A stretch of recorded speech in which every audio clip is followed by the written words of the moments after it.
Hello, welcome. Welcome, welcome. I am Heidi Crowell here in our Simon Says Stamp new-ish studios, here for you to do the Create Together class with me and our teacher, Cathy Zielske. A few bits of homework before we bring Cathy in. Not homework, a few bits of housekeeping before we bring Cathy in. I'm equally bad at homework, housekeeping, equally bad. Either way, I just want to remind everybody, if you don't already know, all are welcome here. This is a free class.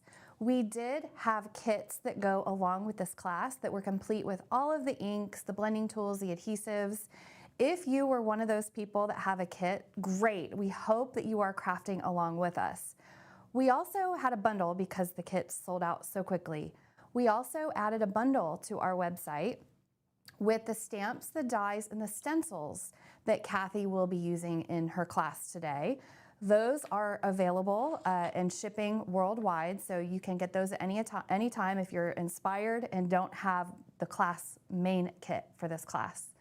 The other piece of housekeeping is we've got chat going live. If you're watching us live right now, please feel free to ask your questions. We have several people moderating, including Tara. Thank you, welcome, Tara. Tara also was in charge of kit production, so well done, Tara. Also, Brian is here. He is helping us moderate the live. Reed is off on his honeymoon, everybody, so if you're here to see Reed, not today, but another time, Reed will be joining us as well. Brian got us all set up. Cathy and I have spent some time making sure our lights, our sound, our cameras are good. I'd love your feedback. If you can't hear us very well, just make sure you pop that in the chat. I'm giving us a minute before we get started to make sure our lights and our sound and everything are going well. The other little piece of homework, I keep saying homework. The other thing is, please, I would encourage you to give Cathy a heart, to share this, to subscribe to our YouTube YouTube channel. We are going to continue doing these live Create Together events for you the rest of the year. We've got some really great things planned. This one, and this is probably a great time to introduce our teacher, Brian. Can you slide on in, Cathy? This is Cathy Zielske. Welcome, Cathy. Thank you for teaching all of us today. Thank you, thank you. Heidi. Hello, well, thank you for having me. Hello, everyone. We are super geeked for today. I think we're going to have a lot of fun. I'm looking forward to it. Anytime I get to be a student with all of these great people who are watching us, whether they're on live or rewatch, it's such a pleasure. I do want to kind of give you a warning, Cathy. In order to make sure the sound was perfect, we turned off our air conditioner. So I might, if I get a little hot during class and go like this, don't take it personally. I'll just have Brian turn back on the air conditioning. But you look great. You look well and refreshed and raring to go. If I hear this, like, what's that dripping noise, Heidi? And on your surface, there's like sweat falling into your table. You know, I may get someone into your office there with a fan. Someone may have to manually fan you. So I'm just saying. I got some water. That'll help. Okay. I have coffee, boop, and I do have water too. So I've got my boop dish. I guess we'll see those. We'll see those later. Cathy, do you want to start by going through? Brian can put your screen on your table on camera, and you can go through the contents of the class kit because I think we're going to have a lot of people. Oh, I'm going to interrupt. I would love to know the people who are watching us live, because I can see the chat, and we are going to be answering questions as necessary. I would love to know how many of you who are watching us live right now have a class kit or even the bundle of stamps, dies, and stencils. So there's a class kit that has all the adhesives and inks and everything in it, but there's also the bundle of stamp, dies, and stencils. I would just love to know, because it'll help Cathy and I, especially Cathy, understand if you guys are planning on crafting with us and what you all look like. So I'll step aside and Cathy's gonna go through the contents of her kit. All right, are we ready? I'm gonna switch. This lovely face is going away for a second. Okay, so let's go through the kit contents, and this can help too for those of you who think, oh, I want to grab some things and play along because I don't have the kit itself, but this is what the kit contained. Number one, let's look at our inks. So first, and I want to point out, this looks a little different now because my pigment ink pad is older, but it's a solid white one now, but you're going to get the Pigment White ink, which is a full-size pad, and this is good for so many things other than stamping, so we're gonna set that aside. You're going to get in the kit, well, you've gotten, I guess I don't have to say you're going to get, Heidi, I'm so used to doing the card kit unboxings. That's how I speak when I do them, but let's, yeah. You're gonna get the Distress Embossing Cube from Tim Holtz, and this is perfect because when you see the technique we're going to do with it, having a cube, an embossing ink cube, gives you some freedom that you might not have with the full size. Then Simon Says Stamp put together this little custom bundle, and it's Seafoam, Surf, and Ocean, and Cabbage, Artichoke, and Kale. So these aren't non-traditional Christmas colors because we have our greens, but I wanted to bring in the blues because that was just the vibe I was feeling with the products. And so that's what we have. All right, so these little friends will go out. You are going to get, you would get and have gotten Simon Says Stamp Ultra Fine Silver Embossing Powder. There is a half ounce jar of our brand new Positively Craft Glue, Positively Perfect Craft Glue. This stuff is great if you haven't used it, and we will definitely get a use out of that today. Oh my, okay, let's move through this. This is a little piece of the metallic cording, and you should have, I think it's about 20 or 22 inches, just one little strand. Also for holiday, this is a great product, and the spool itself actually has a really great price point. So holiday people, you're gonna love it. Okay, you also are going to get the, this is my favorite thing ever. It is the Simon Says Stamp magnetic wand. It picks things up. It's so awesome. And we just started selling this recently. So this you get in your box. All right. Speaking of, now this is a magnet that I have things stuck on, so the magnet's not in the box, but you're going to get the nested tags. This is actually an updated die set that I created for Simon. Just it adds a couple more sizes, so you have really big tags, really small tags, but I think especially for the holidays, you'll get a ton of use out of this. All right, you are going to have in your kit, I've already used some of mine, but a half sheet of foam squares, okay? And we will be using those heavily. You're going to get this little bag of confetti style sequin. This is called Starshine. And if you've watched any of my videos over the years, you know I don't like the holes. I don't like holes. I just like these. There's also going to be one white A2 envelope, and there's an Audrey blue one as well. I have misplaced mine because things go missing in here like there's no tomorrow. All right, we'll talk about cardstock before the core products. There's going to be one sheet of Audrey blue. Oh, we're getting a little focus issue. There's going to be one sheet of green leaf and 2 sheets of Neenah Classic Crest Solar White, and this is the 110 pound. So even if you don't have these actual papers, you can certainly pull like a tealish aqua and a nice pretty green and some white cardstock. So, all right. You also are going to get 2 brushes. So you'll have this, the Lucky Green and the teal brush. I've already used mine because Heidi and I did some advanced playing around because that's how we roll. And now we can dive into the other creative products. There's the Simple Star Stencil. And this is just a really simple 6x6 stencil that could be used for all kinds of occasions. We're going to use the stars today for holiday theme, and I'll put that back in. I also have organized and labeled, put all my things away because, well, I'm a bit of a neatnik. Okay, you're also going to have this in your kit. Now, this is called the Festive Swag. This was designed by the indomitable Nina Marie Trapani, and this is a layered stencil set. You're going to love this. I think, Heidi, you kind of lost your mind when you first started playing with this, but it has all these layers, and we're going to color in this die cut and make a really charming little magical thing. All right, and I love this one so much. Let me put it back in the kind of the order. There we go.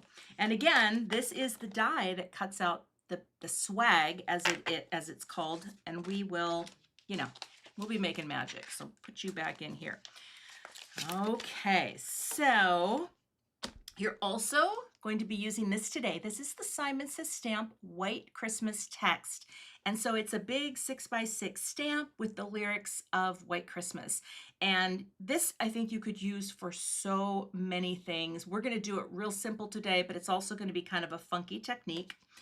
And then we have our stamp set. This is the Making Spirits Bright, and this is something new that I designed for Simon for this class specifically. It's a holiday set that's packed with different types of greetings for the holidays, from your basic Merry Christmas, peace and joy, making spirits bright. I mean, different looks for different types of cards, but I think it's very all-purpose, and I really hope you like the mix and match of typography, because that's kind of my favorite thing in creating stamp sets. And of course, there are included in the kit the coordinating dies. All right, now I'm looking around, Heidi. I think that might be it. Is that all the kit? Did I get it? Did I do it? Did I get all the things? Great. There were a few Thank you. things that you also suggested that we have on hand. Do you want to talk about those, or do you want me to talk about those? Actually, I don't have that list in front of me. Okay. Do you? I have Okay. the list, so I'm gonna. Please do. If you want to pan to my finished cards, Brian, I'm gonna just tell those people who are crafting along with us that if you also Okay. have a tape runner, a MISTI, or an acrylic block, some Post-it notes and low tack tape, some clear tape, your personal favorite scissors, of course, the products if you have a kit, a die cutting machine with an embossing pad or die cutting machine. I have the Intercut and the Intercut pad. A grip mat is just helpful when you're stenciling, anything that helps you stencil. Personal preference. I have a glass mat. Glass mats are really helpful for the crafting too. A paintbrush for splattering is helpful. A microfiber towel is helpful. A trimmer, like I have the Tim Holtz trimmer with me, but any trimmer, your personal favorites. So those are just other things for us to have. I guess I should have been showing these things when.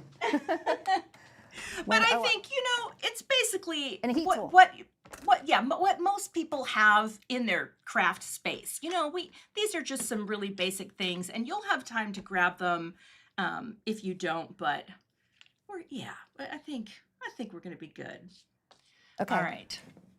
Okay, so these are the cards. I haven't even you showed them, Heidi, but this is what we're making today. So we are making 2 cards and a tag, and I love tags for the holidays. I love this whole palette, the whole blues and blues into greens, but this is what you are making today, and then you can make many other things, but this is the card. These are the cards in the tag, and I hope you love them as much as I do. And with that, Heidi, I think we should start crafting. Should we start crafting? Let's roll, Teach. I'm going to probably give insider trading information along the way about your brand and you and some of the products that you use, if that's okay. Oh my gosh, would you please? Because I forget. I'm not very good at, what is it called, self-promotion. I mean, I kind of am, but I kind of am not. So let's get started. And here's the beautiful thing for everyone who's watching. There was no homework, and I did that because, you know what? Sometimes it just feels good to just craft, right? And you don't have to prep anything, and you're good to go. So here's what we're going to start with. Heidi, take your Audrey blue piece of cardstock and grab your paper trimmer, and we're going to cut this out, okay? So let me slide in here, get that centered a little. Look, it's so cute. We're matchy-matchy. I love it. We're both rocking the Tim Holtz. This, I will tell you all, this is my favorite trimmer. I have all the sizes, but I feel like I use this one the most. Anyway, we're going to start by cutting the long way in half at 4 1/4. Just give that a little slice and dice, just like that. And you can set this piece aside. And then we're going to turn it, you're going to flip it, and come in and just cut this at 5 1/4. I see people in the chat are saying, yay, no homework. And that is, yeah, you know, I mean, homework is fine, but right now it's summer, we need to chill. And so, oh, I forgot, I'm going to cut this smaller. So that's why. All right, this panel that you just cut, we're going to trim this down, and I have a little visual guide for you. Look at how high tech this is. Oh, I can't grab it now. We are going to cut this to be there's my overlay. 3.5 by 4 3/4. All right, so this is a panel size that I really love just in general, because it just gives you a nice margin on the finished card. All right, so there we go. Whew, it's going, Heidi, it's going really well. I think you're doing great. Thank you. You're doing great. I'm really proud of you right now. Okay, so I am going to set this right about here. So you can put your trimmer away for now. And now let's grab our sticky mat, grip mat. If you don't even have that, that's fine too. You can just put that on a sticky surface or tack it down with some low tack tape to a piece of scratch paper, whatever you have. But Heidi and I are both using. Well, I saw you using your craft mat yesterday, so I brought mine out to try to do with you, because yesterday I was using a stamp and stencil mat. Yeah, this is my favorite. I think the 8x8 is just like, it's very all-purpose, and you can do a lot of things on it. Like you can put your cubes off the edge so they stick while you're working, and I have just found the size to be pretty great. But what you were using yesterday was not bad, Heidi. The stamp and stick mats are also pretty great. All right, stick this down and grab your Simple Stars stencil. So what we're going to start with is just a really simple tone-on-tone little ink blend. We're going to add 1 layer of blue stars. So however you want to do it, just like slap it down and seal in the freshness. Okay, we're sealing the freshness. Is it okay if I have some of my stars going off the side of the paper? It's perfect, because you can line them up however you like. I mean, honestly, if I were paying more attention to that part of it, just try to, center them from top to bottom. Maybe that's better. See how they kind of just, they're about the same, but it's not, this stencil itself is not perfectly centered. But now that looks a little better. Thank you. I was getting a little carried away. All right. Now you'll need your seafoam ink cube. So this is the lightest of the 3. And again, this is why I like this mat. You can just kind of stick it to your mat, and it holds it in place. If you have an ink stand, when you're using multiple colors, I actually love that. I recently got a black ink stand for my mini cubes, and now and I love it. But now we're just gonna blend on this color onto the Audrey blue, and it will show up more than you think. It's kind of interesting. I love a tone-on-tone kind of look, and especially for people who maybe they're newer to card making or stencils. If you stick with monochromatic colors like blue on blue, it's kind of hard to mess up, and that, I love that. So, and I'm going to put quite a bit of ink through here just so it does show up, because this will dry back a little bit. And so that's what we're doing. Look at Heidi's side camera. Oh, that is so cool. Thank you, Ryan.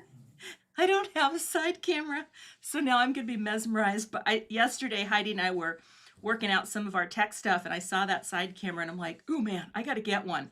Maybe next time, Brian. Maybe next time we'll get a side camera. Or maybe not. Okay. How's everyone doing out there? I'm looking at the chat.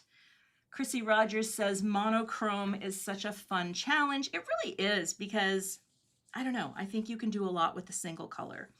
And believe it or not, you may not know this about me, but I am a little color challenged, only in that color, as a graphic designer, color was never my favorite element to work with. Honestly, it wasn't until I got into card making that I started to become a little more confident in choosing colors and all that good stuff. So kind of funny, that's one of my true dirty little confessions, is that I was a graphic designer who was color challenged. And it just happens. All right, we're gonna peel this up, and now you have very simple tone on tone, okay? Okay, now I'm going to take my little cloth here, my little cleaning cloth, and I'm just going to wipe my stencil off over here. I'm going to do it off to the side. I want to show everyone, I keep a little spray alcohol in this little Hero Arts mister. I always make sure it says alcohol so you can read it, because I'm always worried that I'm going to put alcohol on like something that shouldn't have it. But I do this for cleaning stencils because it dries immediately on your stencil. And then it's ready to go. It's ready to be used. I don't have the alcohol in my studio. Mine's in my kitchen. But okay. Okay. I'm at my office, so I don't have the alcohol. So I'm just using a microfiber towel. And since my ink is wet, that works okay, Kathy? Or do you think I should wash it off with water? No, you don't want any water on there. And this is going to be fine, because what we're going to do now is I'm going to grab my die cut machine. So if you have your die cut machine handy, let's see here. Where did I put my, I always put my little mat back on the, I'm kind of a neatnik, but this one I keep the acetates for. Okay, now I'm going to show you a fun hot tip. So whatever you have right now, students all, whatever your embossing sandwiches for your machine, that's what you're going to need, because we're going to dry emboss this onto this panel. We're going to offset it a little bit so we get some that are blue and some that are just embossed. But I show you this, I've done this many times on my channel. You know how embossing pads always seem to pick up all the mucky muck? I always keep, not only to get my grandkitty's cat hair off of my physical body, but these are so great for cleaning embossing pads, or even your craft table. Like if you get a bunch of muck on there, you know what? Grab one of these and go to town, because it gets it clean and it's beautiful. All right. So let me grab, I'm going to be using the Intracut machine today. And I'm going to have my Intracut set as follows. Now here's a little tip for those of you who have the Intracut. I'm also going to use an extra piece of cardstock as a shim, just to give it a little more tightness, which I tend to do quite frequently. But I'm going to set it to 2D letterpress emboss, and I take the tightness dial and go all the way to the right, which is the tight setting, okay? And I actually saw a question, Deb, why the colors look a little different. It's just difference in white balance. It's really hard to have a common white balance between what we're filming, and that is why that happened. Okay, I'm gonna grab a half sheet of white cardstock I have here somewhere, and let's see here, there we go. I only do this with my particular machine because it helps with the dry embossing. So here's a little formula. If you don't know this formula, it's pretty great. And the formula goes like this. You want to have your mat, okay? You want to have your paper and your stencil. And I call this MUPS. MUPS. Just say it once to yourself. You'll never forget it. Go ahead, Heidi. Say MUPS. MUPS. MUPS. And so whenever you're like, what's the dry emboss thing again? It's mat, paper, stencil. Mat, paper, stencil. Now, all you have to do is kind of like look through your piece and just find the areas where there aren't stars, and you're going to dry emboss in those spaces. So this is going to give you, and you can see through to do it, although I'm not doing a great job. There we go. There. Yeah. I think I got to flip it. You just line it up to get your stars. There we go. In different places other than the ones you blended. Now what I do is I'll flip it over. I'm going to take a little bit of low-tech tape. Ooh, what's that tape you're using? This is Easy C tape. And it's great. Simon carries this in like multiple colors. And is it, Brian, will you put my camera on too? Is it this, but just you have a different color? So you have pink, I have blue. Mine's the pink. Yeah, there's pink, there's blue. Yep. And so I always secure mine with this tape, because this tape, 99% of the time, it's not going to tear your paper. So I've had like 1 or 2 paper tears in the entire time I've card maked. I don't know if that makes any sense, but that's what we're doing. And so I'm going to, now that this is all set, I'm going to open my die cut machine, and I'm going to run this through by putting the top gray plate on. And then I'm also going to throw on the little piece of cardstock. All right. And I'll just run this through. And what this does, it impresses that pattern into the cardstock. So you can do this with any stencil that you have. Dry embossing is such a great way to get more out of your stencils. Now there's always a little slip when I have the pressure this tight, but that's okay, because now we'll take these out. And when you lift it up, you have dry embossed. And see how easily that tape comes off? It's super, super good stuff. Okay, and now I have extra stars. It's a little hard to see, but if you're doing it along with me at home, you can feel it. You get these stars inlaid. That's your dry embossing. Okay. I love that technique. You make your stencils embossing folders. I know, it really is cool. Now, I'm going to set these out of the way for now. All right, Heidi, where are you out there? Am I a little, I see a little bit in the chat that I'm a little blurry. We promise we have tried to troubleshoot this. It's the internet. The internet is crazy. Okay, so if you can't see my side super crystal clear, Heidi's is going to come through a little bit clearer. And now we are going to. And your mat is different than mine. You have a gray mat, I have a black mat. Yeah.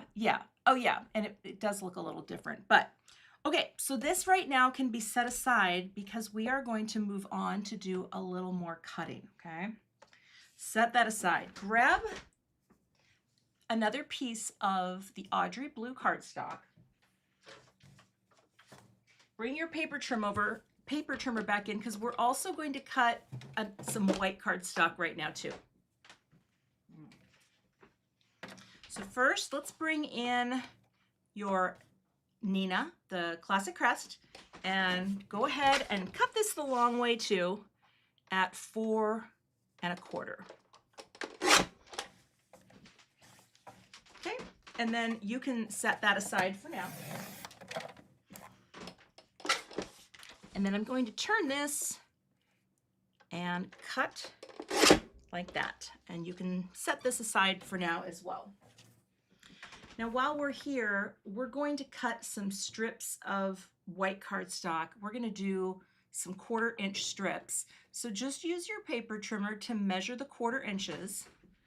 And you only need 1, but I'm going to suggest do 3, because it's always good to have a backup in case you mess up. It's always good to have that goose for your maverick. Do you know what I mean, Heidi? Yeah. I think you know what I mean. Yeah, that's a good idea. So we're doing 1/4 inches right now, Kath? Yep, these are 1/4 inch strips that I just cut, and they are 1/4 or a 1/4 inch by 4 1/4. And you can set these aside too. We don't need these. Well, actually, 1, 2. You know what? I think I want you to stop cutting. Cut 5 total, Heidi. Sorry, I just was looking at my cutting paper strips. I know. Cut. Okay. Yeah, let's cut 5. I forgot that 2 of these are going to be for the greeting. Okay. So when you're done, you should have 5. Okay. So take 3 of them for right now and just kind of set those down. And now you can set the other 2 away. Now bring in your Audrey blue panel. We're going to flip it, and we're going to cut a few strips out of this. The first one we are going to strip is, or cut, is 3 1/4 inches.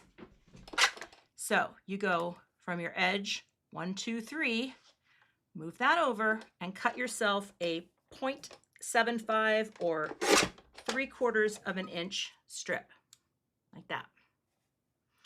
And then you're going to cut 2 more out of this, and they're going to be a 1/2 inch. Okay, so just move your paper over 1/2 inch. Cut. And repeat that, another 1/2 inch. Okay. And these are the strips, just like that. All right. So you should have 3 strips here. 2 are 1/2 inch and 2 are 1/4 inch. I do see some of my friends out there did get the Top Gun reference. I don't even think I actually think I'm a bigger Top Gun Maverick fan, because I thought that was a fantastic movie. I really loved it. I loved it. Okay. So now bring that white panel that you cut just a second ago back in, because we're going to do a little bit of gluing. And hold on just a second. I have to just adjust a little bit of light. And I will do that in just a second. Back up to 80, back up to 80. There we go. There's always a little tech that can be done as we go. Okay. So take your strips, and if you have some dot adhesive or, liquid glue is fine, because what we're going to do is we're going to add some of these strips to the center here. So I'm going to grab a little tape runner, because it's easy and peasy and breezy. Oh, the size of the white panel, this is just the panel you just cut in half. This is 4 1/4 by 5 1/2. Okay? All right.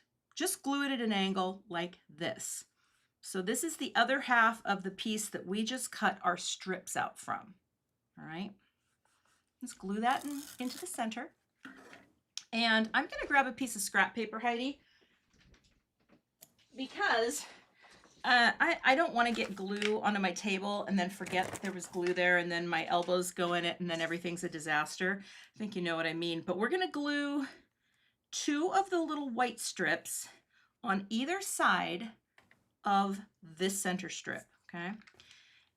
And the thing about strip cards, like what I'm doing, which is actually a tag, this is such a great way to use up scrap. So you're going to just butt it up against and seal it down. And yes, it is a tone-on-tone white, right? But that's okay, because we want to have all of this center part have the same lift off the paper, so to speak. I mean, it's just kind of a depth thing.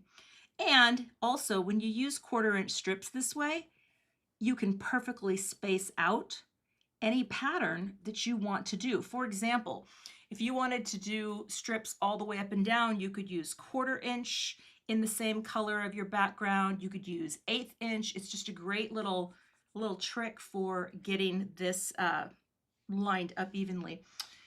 Heidi is going rogue. I love that when Heidi goes rogue. Kathy, is it okay if I show an alternate way? Because we're making this tag. Yes. Yep. Please yours do. is going to look like this, and I'm going to show if you make it a little different at a different angle what it could look like. Yes. Is that okay, Teach?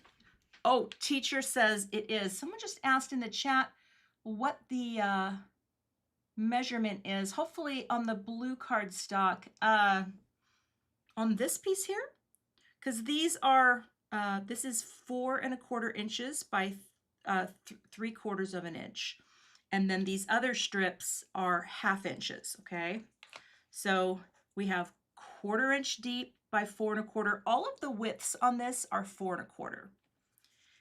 And these 2 strips are 1/2 inches. This, I promise, this is the most complicated part of this class. Well, yeah, no, I'm pretty sure. I feel pretty confident about that. Okay, again, you're going to butt up against the white you just laid down.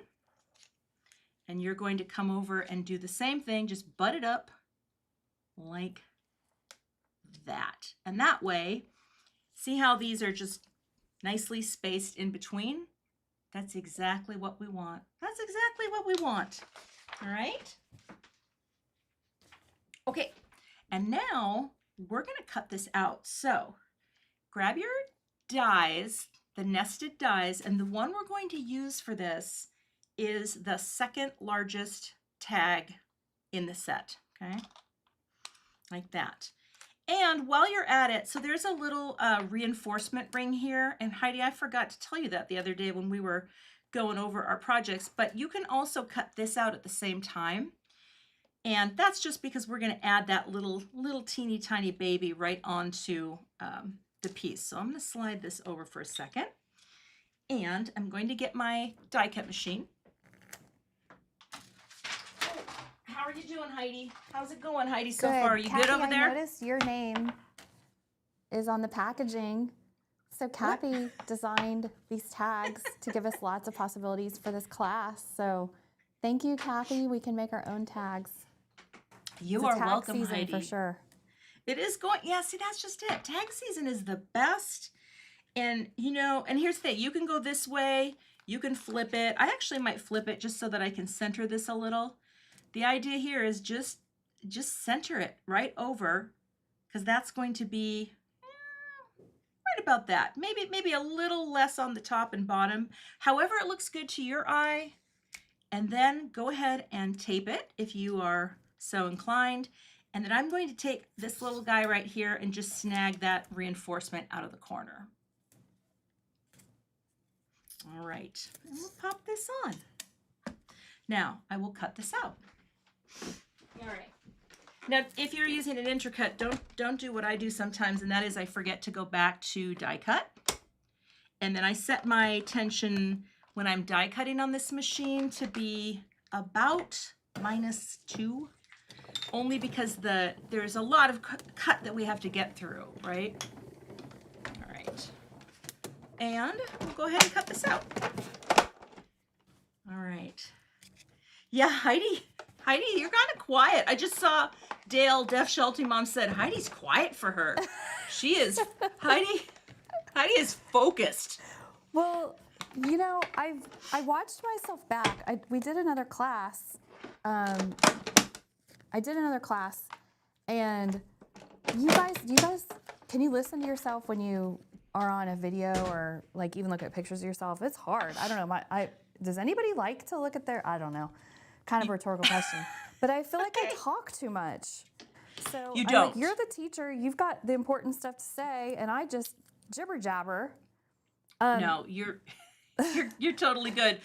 You don't talk too much, but I just want to show you the magic of the magnet. This is why I love it, because it just picks up your things, and then you just kind of pick up your things, and you don't have to dig, and yeah. Well, I definitely saw someone in the chat that said it's going a little fast. So I hope this isn't too fast for those who are trying to craft along. I can definitely let people catch up as they need to. But somebody even caught, Pamela caught, I need the reinforcer. So I got to run my thing through the. Okay. But yeah, I lost, no, I didn't lose it. It's on my magnet. There. See, that's what Cathy, happens. You're the one who emailed us about carrying these little magnet tools at Simon System. How did you discover that little magnet tool? Well, true story. I didn't like invent this, and actually someone in the craft industry had these packaged and marketed that way, but it's from the nail polish industry. And what these are for is when you do what's called a cat's eye manicure. I don't really do that anymore. I'm pretty basic with my colors, but it's magnetic polish. So any polish that has the magnetic pigment, you paint a coat on, and then you take this end and you hover it over your nail, and it makes the magnetic pigment suck into wherever the magnet is putting that magnetic magical beam, and that's what it's from. So whether you want to do a small little cat's eye or a big cat's eye, I have some old ones of these, And many times I literally dropped my magnet into wet polish, which is probably why I don't do them. But I had a couple of these laying around, and one day I pulled them out and I started to use them for picking up magnets off sheets, and the rest is history. My life will never be the same. So I just want you to know that it was the best thing ever. So that's the story. Okay, and that's pretty good. Now, if you want, while we're here, why don't we glue this little guy on? Because if you don't, you're going to lose it like me. So honestly, just take a tiny, tiny bit of glue, pop it onto the ring. I mean, you don't have to use liquid glue for this if you don't want to. I tend to use liquid glue for most things. It's just a little finishing touch. And I thought about doing them in the aqua color, but you know what? I think this is good. All right. There we go. And then don't forget, if you get glue. I can't hear anymore, Brian.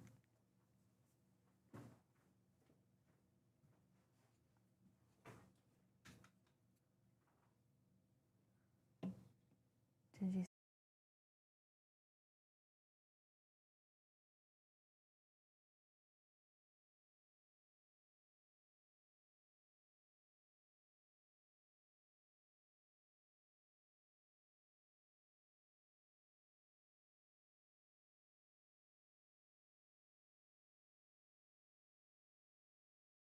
Can you guys hear me now? Okay, we can hear Cathy now. Sorry about that, Cathy. I think you were muted for a second. I muted myself because when I reached over to grab something, I put my hand down on my mouse and my mouse was perfectly lined up to the mute button.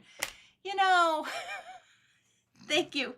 Thank you for listening and hanging in there. Okay, so now that you can hear me again, you'll need these. You'll need a paintbrush and some Post-it notes, or even like you could use like a scrap of paper, whatever you have, because what we're going to do with the Post-it notes, I'm actually going to line them up right next to the this little aqua bit, because I just kind of wanted to protect and not get paint on this part, because that we're going to do something else with that. Okay. Oh yeah, let's do that now, and then we'll. You know what, Heidi? Actually, can I back up just a second? Of course. I totally, yeah. You know what? Before we splatter or spatter, push this aside. I think we should add our stars. Because see, we're going to have little stars on here, and I forgot to grab that. So you're going to need your star stencil again. Now here, you can bring out your sticky mat if you like. I kind of, my muting of myself threw off my game. Well, you're back. You're back in play. Okay. I'm back. Okay, Touchdown. we're gonna add some stars. It is a touchdown. Yeah, I believe it is. Okay, you do need your Post-it notes, but here's what we're gonna do. We're going to mask off the stripes. We're going to do a whole kind of double masking thing where first we're gonna protect the stripes as we go to the top, and then we're gonna put it on the bottom. So does that make sense? I'm getting my pepper back up. Judy Merker says, oh, my beeper. We're still live. Okay. Now, take your stencil, and it doesn't really matter. You know, you can overlap the Post-it, whatever you want to do. We're just going to add some blended stars to the top. So again, grab your seafoam cube, and we're going to blend some through. So the only reason I'm put the masking Post-its there, I just don't want these stars anywhere other than on my actual stencil at the white part. That made no sense, but I think you know what I mean. I think we know it. Yeah. Well, thank you. Fern Goldman said, you're doing amazing. Thank you so much. Oh, Michelle says, why have I never used Post-it notes? You know what? They are the unsung hero of crafting. And I don't feel guilty at all. That's one of the things that, like, you know that phrase, spare the rod, spoil the child? Well, I have a saying, spare the rod, spoil the adhesive. So whatever type of adhesive you have, whether it's Post-it notes, masking magic, Simon masking paper, you just use it. Don't save it for a rainy day. Get it out and use it, because it wants It wants to be used. All right. Oh, look, Heidi, you're doing great. I can see. Thank you. Can see what you're Susie doing asked now. if we were live. And if you're here Friday, at what time is it? Like almost 1 Eastern, 12:30 Eastern? Yes, we're live. If you're chatting with us and we're replying, we're live. But if you're on rewatch, you can pause and fast forward and rewind and all that jazz. But if we're live, you cannot fast forward. All right, here is what we're going to do. Flip your Post-its, and then we're just going to add some down here. So you can kind of just position it to get as many stars as you like, right? Seal it down. Here's another trick with anything you're watching live, and you may know this, you may not know this, but you can pause it at any time. And when you hit play, again, it will pick up from where it left off. Now, if you wanted to jump ahead to the actual where we are in the live stream, you would have to click on the little live, it's a word or a button, but you can pause lives while you're watching them to catch up. And that's kind of a cool thing. But yeah, I know a lot of people do find sometimes it's hard to, do a live and craft along. And I watch many lives and classes myself, even at events that I tend to teach at. Sometimes I try to craft along, and then I just end up chilling and enjoying the beauty of crafting and chatting in the chats. So that is all we're doing here. And I was getting a little ahead of myself before the spatter, okay? So you could also, if you wanted to, for example, I would like to have another star right there. Just hold your stencil down and add more. It's totally up to you. You can add more if you like. And I will clean this off. And I will wipe my little friend off over here. All right. So, how's everyone doing out there? Post-it notes, the thing that I do love is that they're not cheap in a sense, but really, they just do so much. So don't throw these away, because now we're going to use them a second time, okay?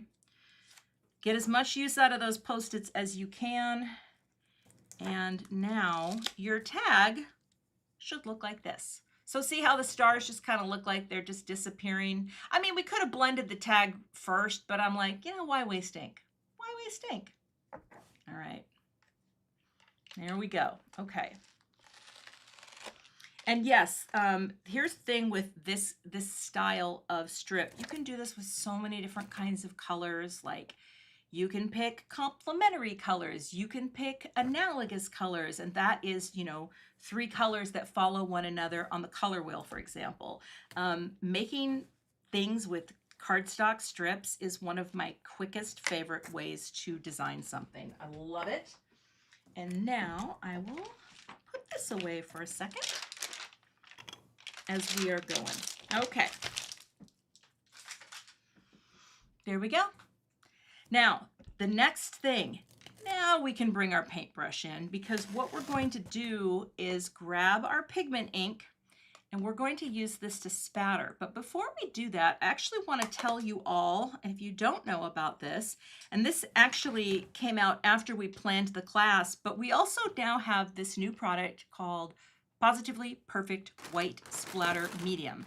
This is a pre-mixed splatter medium, and rather than smushing it down, which is what we're going to do, you literally can dip your brush in and it is mixed and it's ready to go, and it's very cool. I have used this quite a few times in practice and play, and it's basically the same type of thing we're going to do today, but it's pre-mixed, and it's really nice little product. So thank you to the people at Simon who came up with it, because that's pretty cool. Okay. So I'm going to move some of my things out of the way, because when I splatter, things get a little messy. And, some people call it splatter, some people call it spatter, some people say tomato, and some people say tomato. You know what I mean? So I think we're good. I'm not too worried about it. But it actually does refer to the size of the blob, okay? And there's truth to it. I sort of intermix and intermingle them. So now what I want you to do is take those Post-its, and now we're going to cover the stars. Only because, I don't know, I just felt like letting the stars live on their own, to be unencumbered, because our spatter is only going to go here. Okay. Oh, Heidi's already got her box out. Okay, see, she is a speedy McGeady. Okay. I'm just using the kit box as my splatter box. Okay, I have a much loved, as you can see, Tim Holtz Splats box. I love this thing so much, and yeah, it keeps things things nice and neat. I'm going to start with my tag here, and here's what you do. Okay, you got this guy, right? Also, any brush that you have will work. I have a number 2 round brush. This is a Zen Royal and Langnickel. You can also use, we have this at Simon too, the fan brushes. I was a big fan of fan brushes for a long time. I don't know why now, I go with a small round brush. You can also have like a, yeah, I don't have a good, oh no, well, this is a good example. This is a number 6. It doesn't really matter what you use, but round brushes are nice. I feel like they give me a little more control. But also practice. I will say that. Practice splattering and get over the fear, because it's really, it's fun once you do it. You know what I mean? Okay. I'm going to take this and put it on my glass mat. Now, if you don't have a glass mat, you can take like a piece of acetate from your packaging, like literally take the top off of the stamp packaging, and that is a slick surface because not everybody works on a glass mat. Heidi's got her glass mat in front of her. I think that's the Tim Holtz one. Yep. So it's really nice for this. And all you're going to do is give yourself, you know, like 4 presses. That might even be overkill, but you just smush your ink down, take a little bit of water, okay, and just spritz it a couple times, maybe twice. I'm going to spritz my brush like that just to get that wet. Swirl it. I'm going to tap a little off first and then just start tapping. I am literally doing nothing fancy other than tapping, but I usually start off first and then go. Only because I think it helps to control big blobbies. All right. There's nothing wrong with big blobbies. I also do this technique where I just hit it on my finger. That kind of hurts sometimes. But tap a little off and then just blob it on. And the nice thing about using pigment ink, it's actually pretty opaque. Like it really does hold up and looks really nice. So I love doing this. And a lot of us, you know, well now if you have the kit, but a lot of people have white pigment ink or other pigment inks, and it's worth trying it. But this is so great for that snow look, okay? Now I'm gonna pick this up, move it out for a second, and then I'll bring in my panel. It's hard to see that embossing, but it's there. And I'm gonna add just another little spritz of water because this does kind of seem to dry back quickly on my surface. And we're just putting it all over the panel, like that. You can do it. See how big those blobbies just went down? It's totally fine. I think it looks good to have a mix, but that's what we're doing. This is fun. You know, it's just another way to do texture, and I think it's really fun. Cathy, we know anybody who's not commenting in the chat is probably splattering right now. Is there anybody who's chatting who actually splattered and chat at the same time? That's the talent, because I got white splatter all over. I even had white splatter on my shirt and my neck yesterday. Yes, you did. I'm a messy splatter. It's funny because every time I splatter, even with the thing I love about this box, it has a high side and a short side. And so I always have the high side facing my computer monitor because I have a monitor in front of me all the time so I can see what's happening, right, as I'm live or whatever. And every time I shut down for the night and everything's dark, I look up at the screen and it's just covered with white paint. Luckily, it comes off really well, but it's always like, oh my gosh, you know. Also, when I go to clean my brush, sometimes if I don't have a jar of water handy, just spritz it a few times, and because it's just pigment ink, it's not paint, you don't really have to worry about your brush getting hard and crunchy because it's pigment ink. At least that's been my experience. So I'm going to put that away. Oh, Winnie Bell did splattering and she's chatting. Woohoo! Okay, Winnie Bell. Winnie, that's some impressive stuff because I mean I can barely I can barely talk and splatter, but I do it, and I do it with love. Okay, so now when you peel off your Post-its, and you can throw those away, you do not have to keep them. You just have your spatter contained to these. There you go. You know what I'm trying to say. Maybe I need a sip of coffee. What time is it, Heidi? Can I still have coffee? Oh yeah, because see here where I am at, it's just before noon. So Wait, is there a rule that nobody ever told me about? you know, I mean, in my world, I live with a person who goes by the name of Dan. I think he he tends to believe that coffee afternoon is just asking for trouble, and I don't know if that's true, but oftentimes I do go all the way to like 1:30. I actually saw Joe Clemens ask if I ever splatter with a toothbrush. I mean, I know a lot of people that use toothbrushes to splatter because you literally just do your thumb. But you know, the only reason I don't is it's a little messy for me. So again, I'm a kind of a neatnik when I craft, and so yeah, I sometimes no, I don't want to do it. But it's yes, toothbrush me. splatter is definitely where you wear it apparently, and yes, it yeah. Okay, so now we are going to let these dry, okay? And what I want you to do, remember that piece of cardstock that you cut strips out of? This No. should be big enough. Did you say no, Heidi? No. Remember this piece? Okay, Honestly, found it. you just, okay, thank you. I didn't know she was like talking to me or Brian. I'm going to set these aside because, Oh, I was again, talking to you. we're doing some batch things today, and I don't often like do batch stuff. Oh, you were sneezing. Okay, there you go. But that is what we're going to do today. So we are going to use this piece to do our stamping of our greetings. Not every greeting, but most of them. So if you have your stamp positioner or whatever you use to stamp with, we are going to make greetings, okay? So actually I'm gonna move my little spatter friends out where I can't actually put my elbow on them because I'm really thinking I'm about to run out of space here, and that happens. It's a little crowded in this space. Okay, you go back there. Okay, so you'll need that piece of cardstock and your stamps. Kathy, I love these stamps that you illustrated that you're using today. Absolutely love these stamps. Timeless. Everybody who makes cards needs these stamps. Thank you, Heidi. I love a good holiday stamp, and I love a good, you know, amount of typography. I'm going to get my blending brushes out of the way here. And this was a fun set to do because I love typography. A lot of people might not know this, but I've been a graphic designer since I was in my 20s. I'm getting up there now, and I always worked in publication design primarily. So that was, you know, a lot of like corporate reports and newsletters, and I've worked in publication design for many, many years. So I've always had this love of type.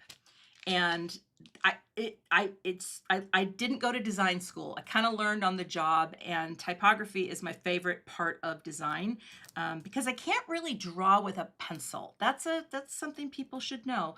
But I can make type greetings all day long. So we are going to use Making Spirits Bright, Holiday Joy, and what is the other one? Oh, the Little Seasons Greetings.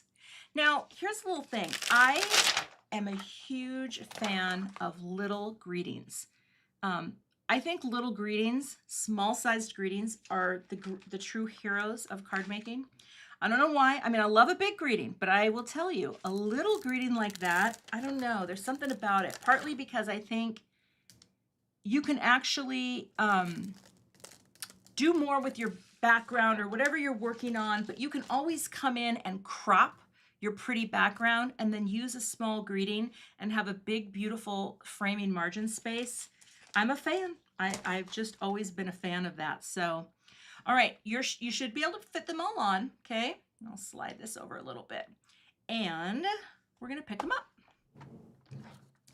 Now, if you have anti-static powder, please grab some. Oh, I have a little schmutz on there. Oh, that'll be fine because it's going to get embossed. So I'm going to put my anti-static powder all over here.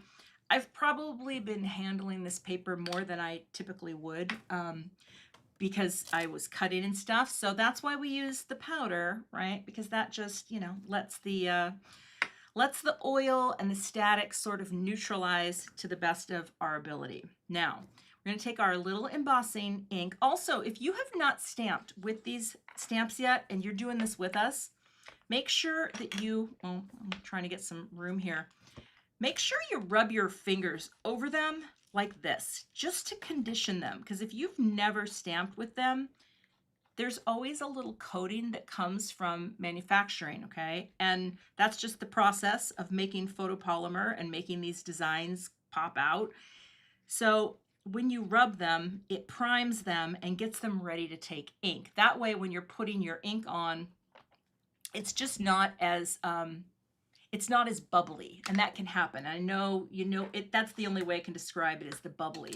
So I'm going to use my Distress ink, which Heidi is already doing right now. This is your embossing, and I will slide back over, yep, right there, and I'm going to ink these up, just like Heidi.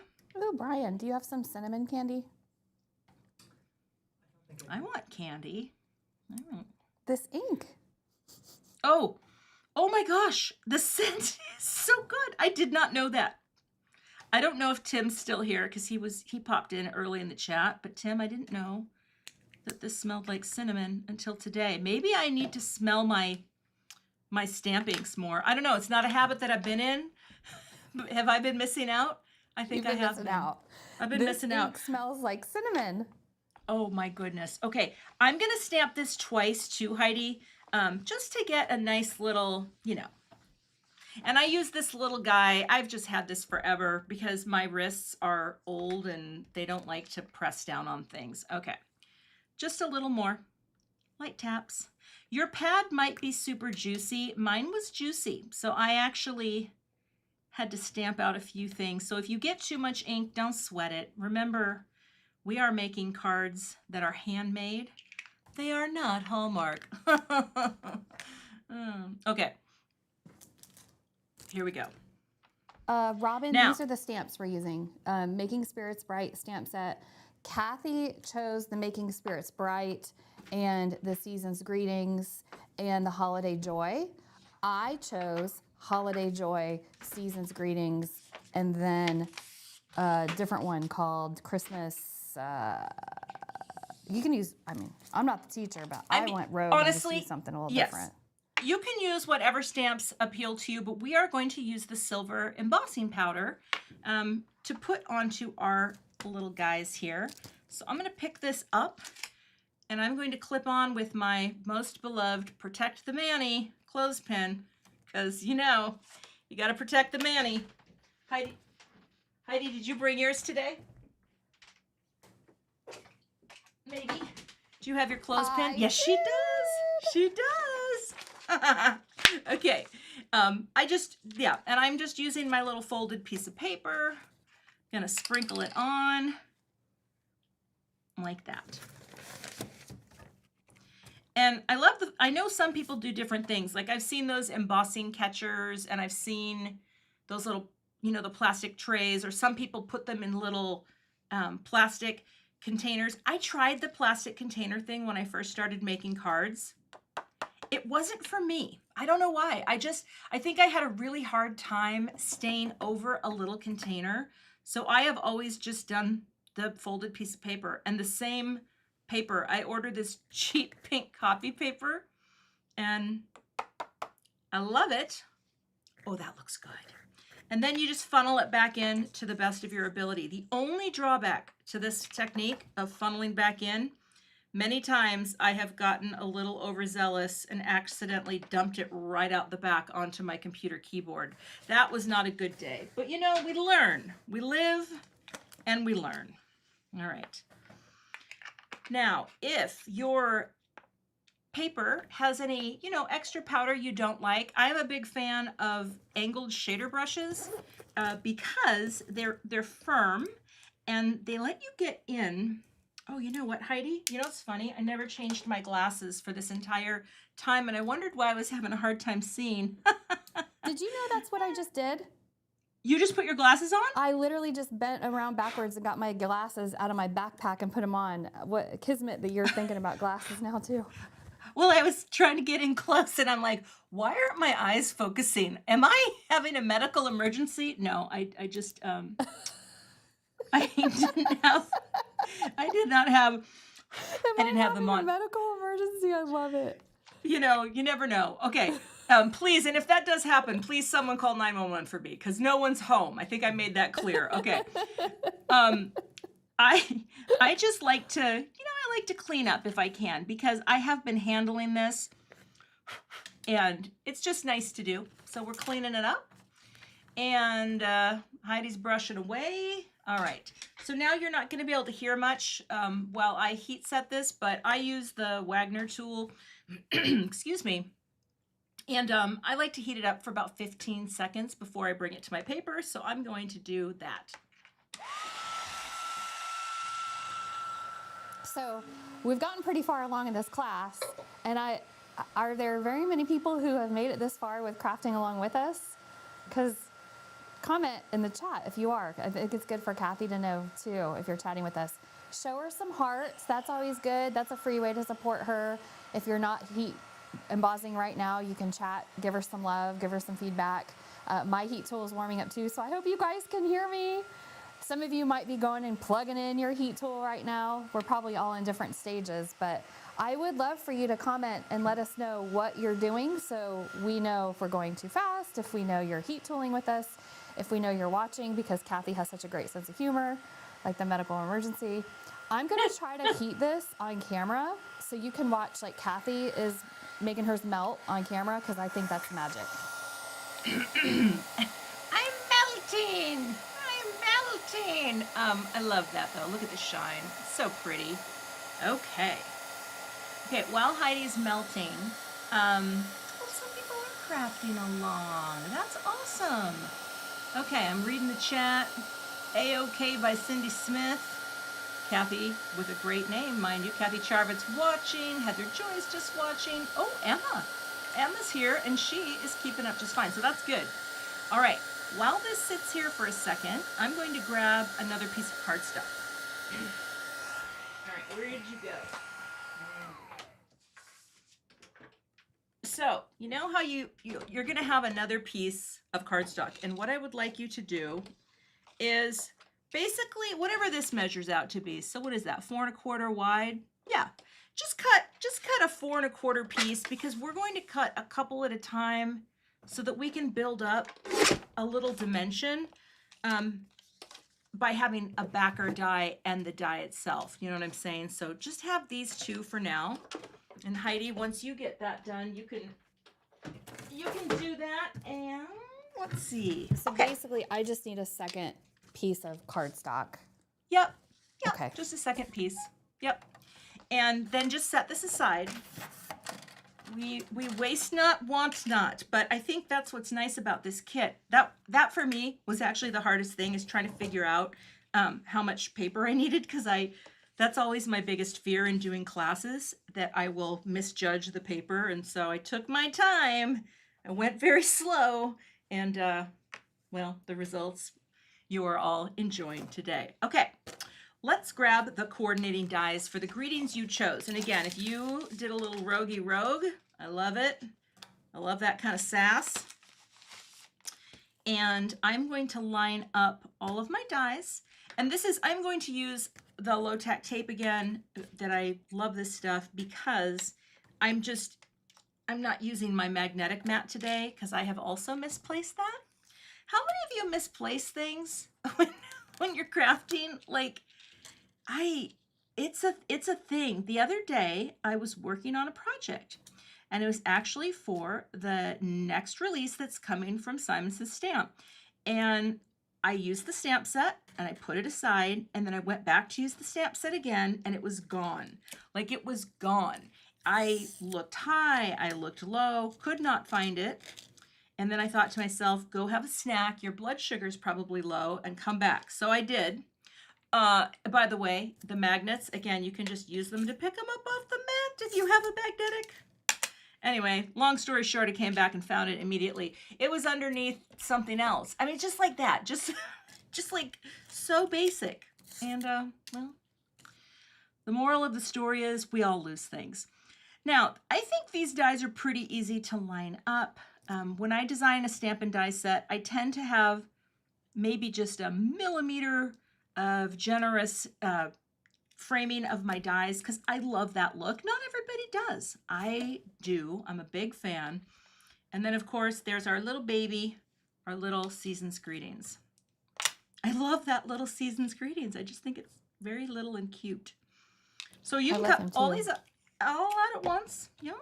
I thought when you were going to say the moral of your story was if you grab a snack, all your problems will be solved. Oh my gosh. And that too. Thank you, Heidi. See, that's why we're working together today. It probably should have been. I don't know if the snack involved potato chips and possibly wine. I don't think it did. I think it was a midday snack, but all right. I'm going to grab my plate and my die cut machine again because I'm going to cut these out. All right.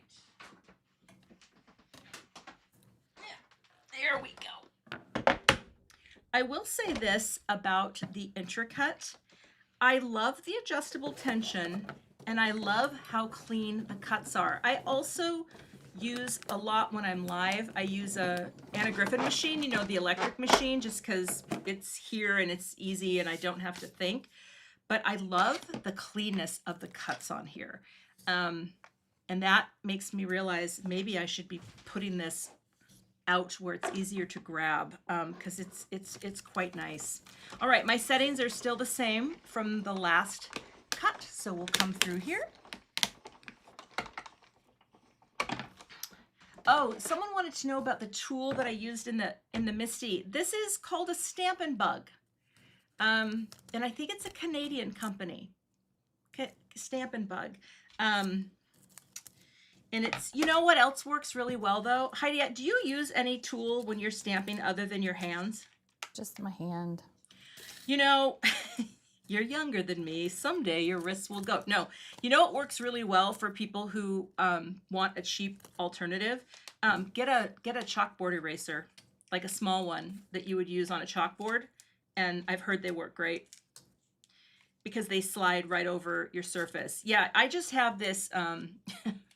The one part of my body that has always been kind of small and weakling-like are my wrists. They're very thin.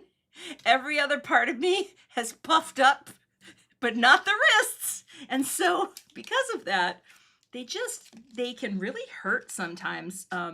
See, a medical emergency. I sound like the lady who goes live and tells everyone about her bursitis. But you know, I just like to have something nice for my wrist. Now I am cutting out an extra set, okay? Just so that we can build up some dimension. So when you say you're cutting out an extra set, Cathy, you didn't stamp another one. You're just doing like blank white paper. Blank white paper. Okay. Nothing on there except the outline of the die cut. Now, here's the thing. Some people like even more dimension. Where did my magnet go? See, again, here's why I love it. Oh, that one just went flying. Look, it picks them all up at once. What? It's so great. You can cut out more if you are a big dimension girly. But I am only going to do 2. Okay. Also, here's the thing. The Nina Solar White, the Classic Crest line in the Solar White color in the 110-pound weight it's my favorite. I learned about it as soon as I started making cards. I have a friend. I think we know her. I think you know her. Her name's Jennifer McGuire. Apparently she has a YouTube channel or something. Anyway, she told me, I said, I didn't know anything. I'm like, what kind of cardstock do I use? What do I do? And she's like, Cathy, I'm going to help you out. Because she was so happy that I was going to make cards because I was, you know, we had known each other all the way back in scrapbooking. And she told me about this paper. And as a graphic designer, I didn't know about this paper. Many other papers that I spec'd in my day, but for projects that were for printing. But this is my favorite for white cardstock. So what we're gonna do is add some liquid adhesive here and then glue these on top. And you know what I can't find in here, Heidi? And I had it, but hold on here. Oh, are you there? No? Oh, here it is. So I haven't even been using this today, and Heidi, I may not have told you about this, but Tim Holtz Media Grip Mat is great for many things, but one of the things that one of my YouTube subscribers said, Cathy, why don't you do your gluing on the grip mat? Because it's so easy to clean. It doesn't get glue on your surface. And once I started doing it, it comes in a roll and you can cut it. And you can use scrap paper too, but once I got into the habit of doing this, I've never looked back. And you just let it dry right on your mat, and then you peel it off when it's done, and it keeps your work surface nice and clean. So there you go. Okay. Good tip. I do not have any mat here with me, mixed media mat, so I'm going to use my scratch paper. But yeah, scratch paper is good. I just, there are times where I love getting tips from people who watch my channel because I have a really nice active community. There are many people here today that I recognize from my channel. And yeah, someone told me to do that. And boy, that was like life-changing. All right, so just glue them on top. And again, if you wanted to cut an extra layer here, you totally could. It just makes it a little thicker. And I love this. In fact, this is one of the things when I started making cards, I never knew about die cutting where you cut extras and glue them together, because in my mind it's like you're making almost like a custom chipboard embellishment because of the thickness, because that is one of the things I loved about scrapbooking embellishments and ephemera. I loved chipboard. I thought it was really cool, and in this way you basically make your own because they are thick and sturdy.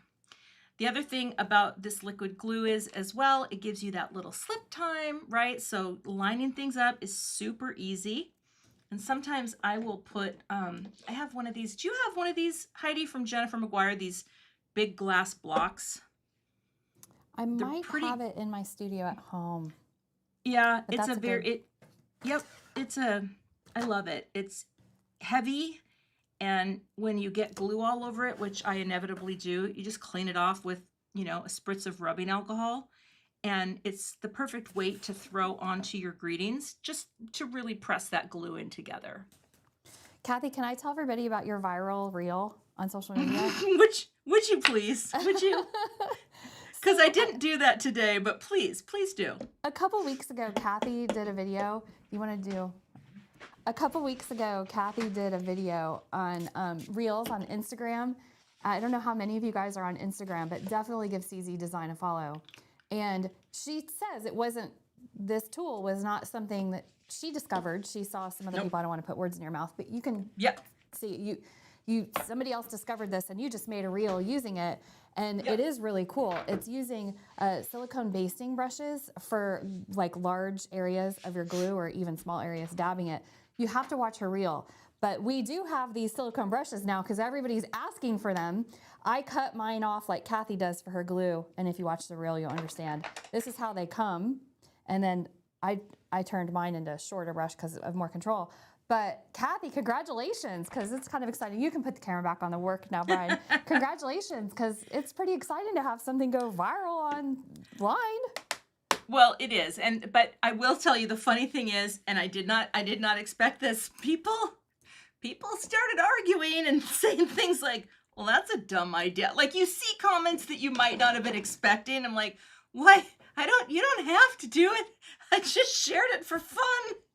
And I should give a shout out to Natalie Bowers, I think is her last name. She's the person whose video I watched. I've learned a lot of cool techniques from her. But I always say, if you learn, you share that love, right? And you credit the maker, and she seems like a really delightful woman. Okay, Now we're going to do one more little stamping. So we're finishing all of our batching together. Now those are set aside. I want you to grab one of your little strips, okay? And if you have a block of some kind, we're going to stamp this by hand, the next little thing, because every time I try to do this in a MISTI, I'm just like, you know what, Kath, just roll the dice. Just roll the dice. Let's do some free range stamping. And what I'm going to get out of this set is the sending. So there's lots of little sub greetings in here. I mean, honestly, like, you know how I said I was a fan of micro greetings? Like, I think you can use these as main greetings on cards as well. They will look beautiful.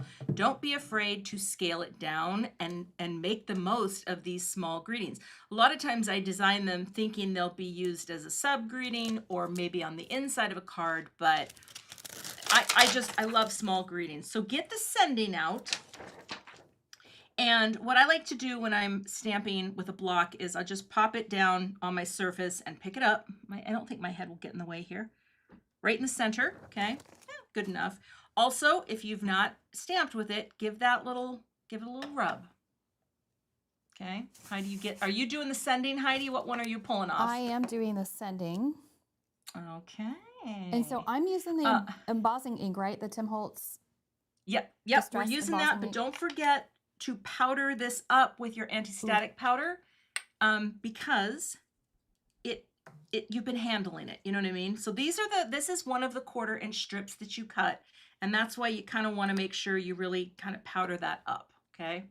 Now for me, I'm a fan of harder surfaces to stamp on. Heidi has that block, that rectangular block is perfect, because sometimes I think if you have more surface to hold, it's a little better. So go ahead and ink up, Heidi. And it's a one and done, so you only get one shot at this. Is that why we cut extra strips? Yes, in the words of Hamilton, do not throw away your shot. I watched Hamilton the other day because it came to Hulu.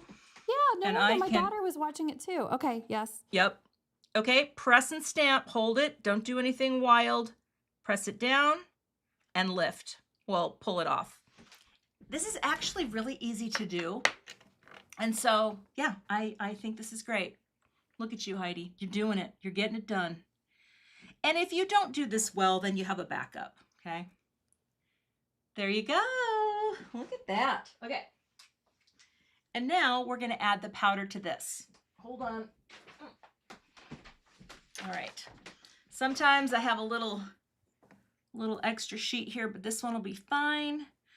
I'm going to worry about cleaning that later, and I'm going to add the silver powder, which is right in front of me. So I didn't lose it after all. So see, we're getting them all done at once. Let's see how'd you do, Heidi? Did you get it nicely centered? Ooh, I did good. Here's the thing. I saw in the chat, Kelly Dubeck said, wait, someone said, where is Cathy? Oh, I'm here. We were just on we were on a different screen. There's a little bit of pixelation coming through, everyone, and that just happens. So we'll go to Heidi during that, so that you don't have to look at pixel blurry me.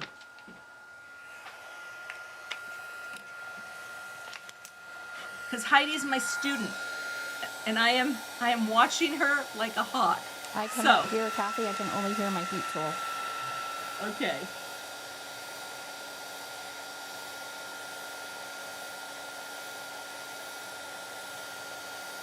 I did too, because I always mess stuff up.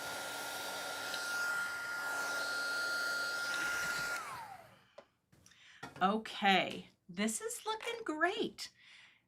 Oh, see, I am impressed with myself for doing such a good setting. And yes, there's a little pixeling coming from my internet. I promise you all, my internet is doing the best it can, but sometimes it gets a little mucky muck. And it usually I'm so lasts sorry. like a minute when that Yeah, happens, Cathy. so I'm not disappearing for permanent, but there you go. Now, Heidi, did you bring in your mini trimmer, or because I was talking to you about your mini trimmer, because I want to show this to people, and that is one of my favorite tools in my craft room is this baby tonic trimmer, Tim Holtz, only because of trimming sentiment strips, because I don't like to use scissors. And yesterday when Heidi and I were playing and creating, Heidi just grabbed her scissors and snipped them. And I'm like, that's the chutzpah that I love about you. Okay, but the reason I love this, you just bring your strip over. There's a little nubby nub thing here. You line up your far right letter just on the edge of the nubby nub and cut. Flip it. And do the same on the other side. Outermost letter and cut. And all it gives you is really nice little cuts. It's my favorite thing. It's my favorite thing. Perpendicular cuts, even from side to side. That's my joy right there. I don't want jewels and money. I just want that. That's what I want. Okay, maybe I do want. I hear you. I would take craft supplies over jewels and money any day. I don't know. Money doesn't suck, for lack of a better word. So maybe just the jewels. I'm not really a jewelry person. Supplies with it. Oh, that is true. You could get a lot more. Okay, so these are the greetings for our card. Now we're actually going to finish card 1. So this is also going to be the trickiest thing you're going to do today. And see, look at how great the spatter looks on the dried panel. Like, pigment ink is shockingly opaque. It looks fantastic. So what we have here, obviously, is we have our 2 layers of stars and our spatter. There's a lot of, dimension happening here, and I think that's really cool. Okay, now you're going to need your metal cord, and let me find mine, or your metallic cord. Oh boy, where did you put it, Cathy? Here we go. Okay, so in your kit, you have a piece that's about 22 inches or 20 inches. What I want you to do is match up your edges here like this, okay? And I'm going to grab my card too. Where did that card go? I got him here somewhere, Heidi. Here Tara's moderating, and I want to give a shout out to Tara for her and her team cutting all of this cord and making these kits for people who were in class today. Thank you, Tara. Thank you, Tara. And also texting me while she's moderating very encouraging words. So thank you. Oh. What a great community this is, Cathy. I love that you do all these live videos and are comfortable in front of the camera and can teach us all, and we can do it in the comfort of our home or our studio, and it's such a good community to be part of. People are generally so happy. It is a good community. I love the card making community. I love it. I love the people. I love the support and the camaraderie. And I love that I get to do this. I mean, are you kidding? This is my job. I seriously, when I come into this room, whatever's going on in the world literally drops away. So I kind of get that whole craft room as a sanctuary and oasis. But when I'm making things, I lose track of time. I don't think it's just because I have beautiful air conditioning in here. I think it's actually the crafting. But it just brings me joy. So yeah, Heidi, I'm lucky that you bring all of us joy. Thank you. You teach us, you encourage us, you make videos for us, you design products for us to use. Literally, you're a paper crafter making product for other paper crafters, literally. I know, it's so fun. I'm so lucky. Okay, so you're gonna hold it like this, right? Just so that you've doubled it up, and then you're gonna cut it in half, okay? So right at that loop at the top, take your scissors, go in and cut, okay? Take one of these pieces and just set it to the side. You're going to need it later. This piece, okay? This is, again, the only tricky thing is you're gonna do that again, okay? So you're gonna take the piece that you just cut in half, get the ends together, hold them, go all the way up, and cut. So what you are left with is 2 little pieces like that, okay? Now, yesterday, I wish there was easy ways to do this. I have some thoughts. What we're going to do is just wrap each corner with this little guy like that, okay? It's not that hard, but it is a little tricky. Now, I'm going to use a little packing tape. You can also use Scotch tape. I like the packing tape because it's, packing tape sticks. One time I tried to do a card like this with this Easy C tape. I actually tried to make a spinner. The spinner, when I went to spin it, the whole spinner came out, and someone said, yeah, you shouldn't use that tape. So lesson learned, Packing tape or Scotch tape can work. Packing tape is probably the best. So I'm going to just put a little out here. I'm not quite ready for it. And I'm going to start by just saying, all right, this is about going to be right like that. And all you need to do is kind of hold it in place, right? Just kind of flip it and bring one piece over. Oh, I guess I did. Hold it down, get your tape ready. I probably should have cut that tape. Come here now. Oh, it's not tearing. There we go. And just put the tape however you can right over one side like that, okay? So it's almost like you're gonna fill in a square. And I say square because one piece is gonna be here and one piece is here. What I'm gonna do now is show you. So now that you've got one side taped down, just hold it like about that, right there. If you have tweezers, and many of you do, you could even just put your tweezers right on the edge like that to hold it, just so that you preserve that corner, and just flip it. Then take your tape, and I think Heidi is using packing tape. She has lucky for Heidi, they ship stuff there. She brought in, she has an industrial size packing tape thing, but here, now that this has been held and you know where it's going to be, you can let go. Oh, it slipped a little. See that? I'm going to pull it back just a little. And it's fine. It doesn't have to be perfect. I should have left my tweezers because I had done that the other day. But here's the rub. The packing tape or your Scotch tape, burnish it a little, and it's going to hold your corner in place. Okay? So my corner is a little, no, that looks pretty close. So that's what we're doing. We're just putting something on opposing sides, and it's pretty easy to do. Oh, and I did, you know what? This wasn't completely dry. If you get a little mucky muck on your thing, don't worry about it. Some of my blobbies were a little big. And that's the only thing about spatter. You gotta let the spatter dry. So here, I'm actually gonna use my tweezers again for this because that was pretty smart and pretty smart. You know, I think in crafting, people who really do invent ideas and techniques and stuff, I think that's very cool because, you know, we're all kind of borrowing and recycling and reinterpreting ideas. It's also the same in like graphic design. I find that trends come and go. You see those trends reflected in crafting. You know, like what's going to be big this year in crafting? What kind of design motifs? And I don't know. I think design and crafting go hand in hand. All right. And I love that. That's my Betty, welcome to class. You can watch us on rewatch from the beginning if you came in late. We are going to leave this video up on the Simon Says Stamp YouTube channel. I want to say forever. I don't know if forever really exists, but we don't have any plans to delete or change this YouTube video. So you can watch it today and enjoy, and then go back and craft with us if that's easier for you. Yes, that is the thing. This will live on the channel. I'm always hesitant to say forever as well because Heidi and we're not members of the Cullen family. We are not going to live forever. And for those of you Twilight fans, can I get a what in the chat? I don't think I can make it through a live stream without mentioning Twilight or the Alien series. Anyway, Heidi, are you a fan? Are you a fan of Twilight? I'm sorry, I've never seen Twilight. What? Heidi! Okay.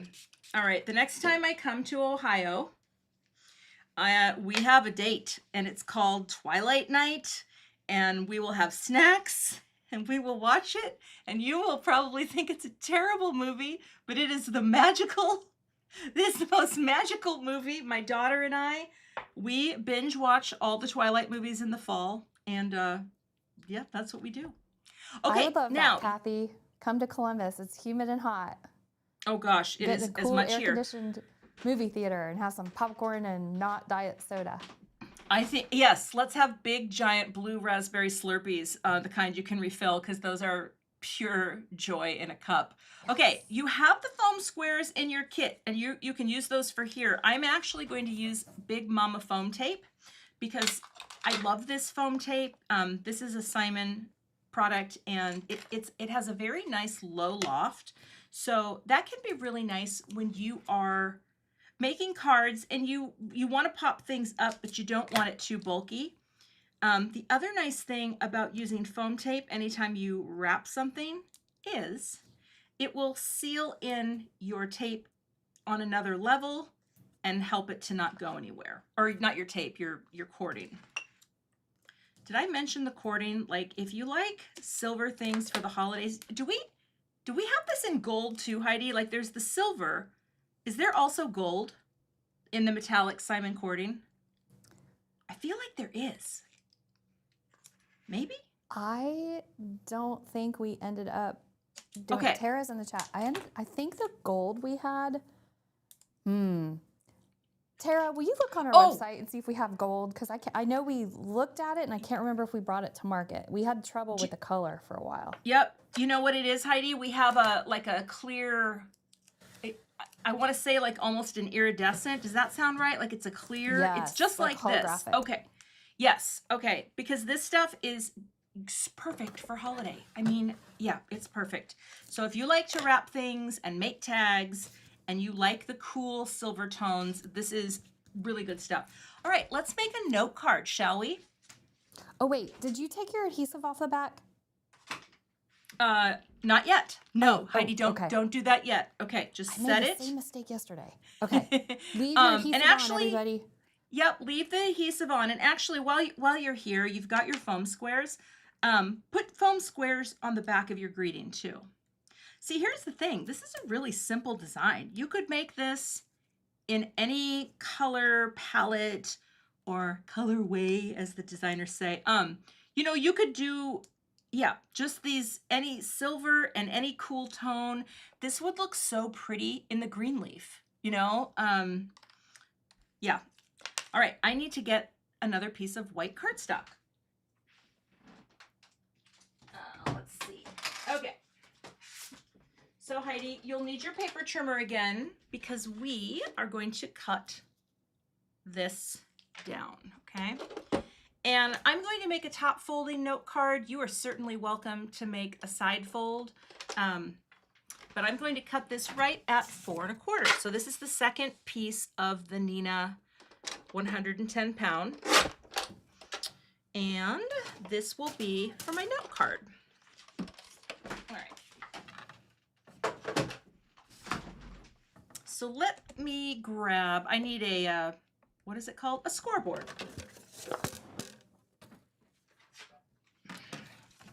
Sorry about all my noise. Can you guys hear all that noise and me moving my trimmer? But you know what? I am a fan of the ambient sounds of crafting, which is one of the reasons why, by the way, we're going to score it at 5.5. I also like with this scoreboard how you start off right up here so that you're coming right to, you get the score complete, where on the other scoreboard that I have, it doesn't quite do that. All right. Oop, getting a little focus happy. Let's get some colorful things in. Okay. I'm going to press this down, but I love the sounds of crafting. And that is, it actually happened like back in, I don't know, it kind of started during the pandemic when Gina was going live all the time, and I decided to start trying my hand at going live. And then I started recording my videos with, like, not doing voiceover style, just recording them in a live mode and then editing them, just because I loved Gina's channel and I loved watching her create. And all of her videos, she filmed them that way. That was before she just went live all the time.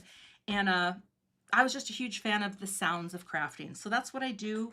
Sometimes I do voiceover video, but sometimes I mostly do the live crafting style. So, all right, Heidi. Oh, look at your Christmas love and joy. That is so cute. Okay, also, I taped down my note cards because they're just way too big and bulky, and I need them to stay flat. But also, the other day, I've had this tool for like a month. Hadn't used it because I hadn't seen it.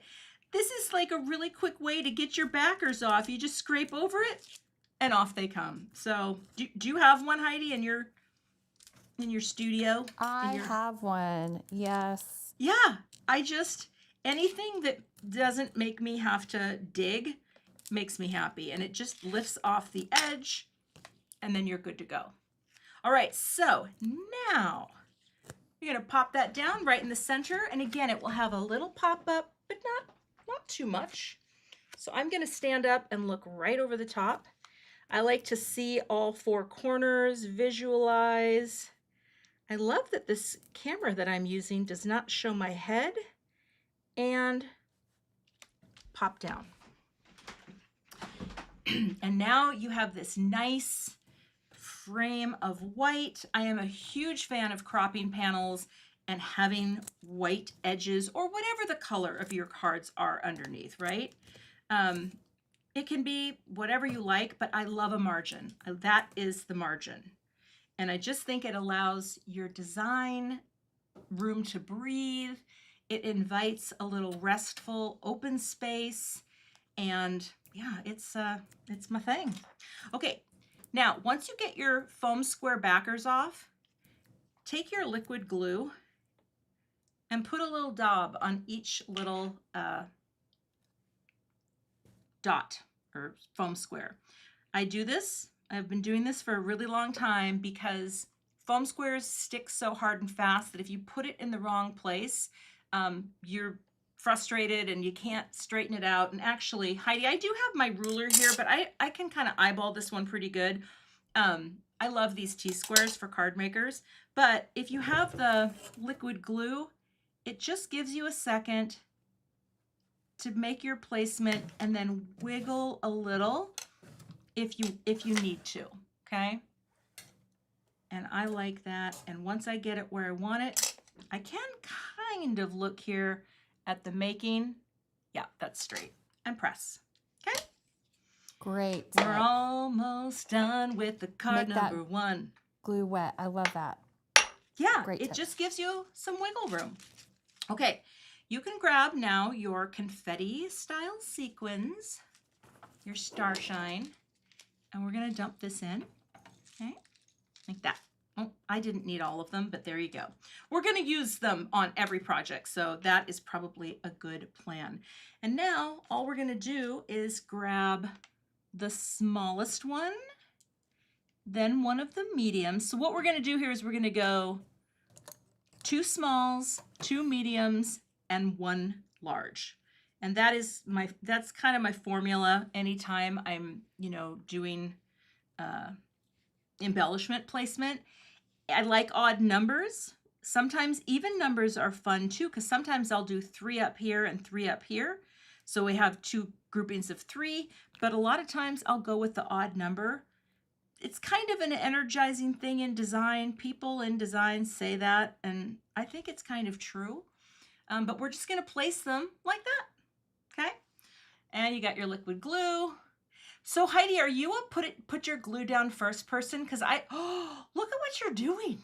That is so cool. I didn't know that anybody wasn't a put your glue down first person until I started watching YouTubers doing videos.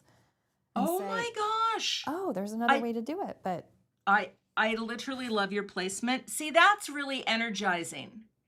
That's really cool. Dang it. I should have done that. Okay, here we go. Are you not making the boop sound effect, Heidi? Because I think you should. What is wrong with me? This is like... Come on. Oh, I gotta get... I'm gonna put some more... I need some more. Yeah, you do. Boop. Some people get mad. Boop, if I don't boop it up. So, I've got some people out there. Boop, they live for the boop. You do. Okay, there you go. I am going to wipe this off. There she goes. Oh, Heidi, that looks so cute. Thank you. I love yours. Thank you for putting all this together. Oh my gosh, that is super fun. Okay. Oh, Arletta didn't hear the boop. Hold on, I'm going to add another one. Arletta, are you being serious or are you being funny? I got to get another one on here and I'll do it louder. Oh my gosh. There you go. Also, this is a little hot tip. Again, alcohol, right? I keep a paper towel or kitchen towel handy. Oftentimes when I'm finished gluing, I just wipe the bottle, tap it to let the glue go back down and cover it up. Then it never gets goopy and it's good to go. This is a really nice size of bottle too. Yeah, I This is a enjoy new the glue for smaller us, size. Kathy, and people, we blew through it the first week it launched and got some more, and it's made in the USA. This is a great glue for those people that like glue, Yeah, wet glue. it has a wonderful consistency. I actually put some in one of my small squeeze bottles as well. But this comes out so nicely from here. Either or work because I do like these little bottles, but the small bottle is great. So that's card 1. Hey, Brian, we finished the card. Yay!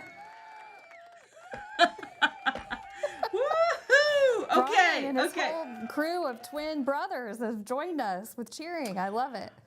Okay, so let's how's everyone doing? We're doing good out there? Oh, Kathy wants to know, Heidi, do you stock the boop dish? What? Of course she per does. Kathy's request. If you look boop dish on the website, you'll see we've got some. Yep. Thank you, Kathy. You've brought a lot of good products to market for us, or encouraged us to put a lot of things to market, not just this magnet tool. Lots of I could a boop dish, and wasn't the T-square? Didn't I encourage you guys to make a T-square? Yes, I did. And these little what do you call them? Manicure savers? But the the heat tools. The We actually have clothespins. these made here. This is Burnish, a company here in Ohio. A woman in her house does these tools for us per your request. I love it. And I actually learned about clothespins from Gina. She doesn't seem to use them anymore, but she used to, like years ago on her channel, on all these videos, because I literally watched her channel. Oh my gosh, when I first started making cards, she was like my ASMR at night before I went to bed.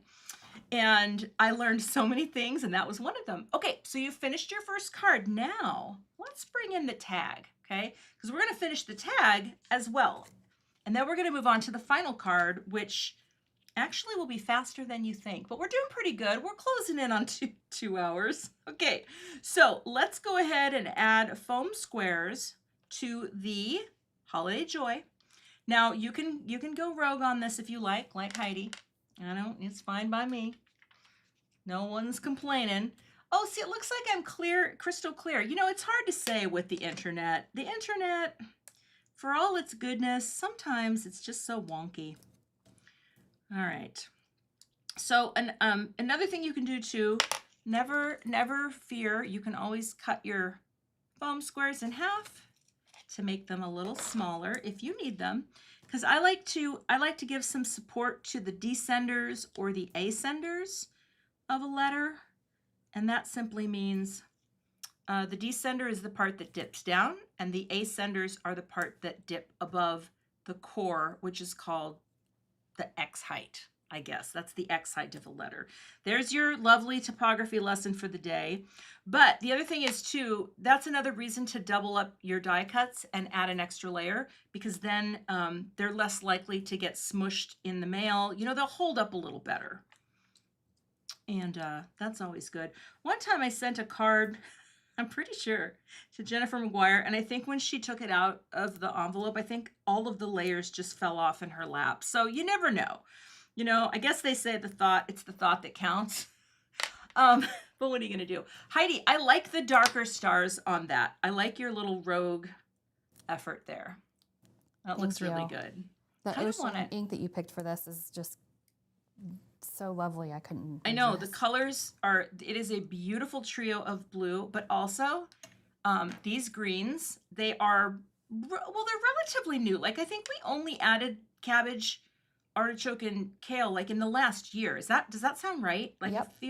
Yeah, they are a wonderful trio of color.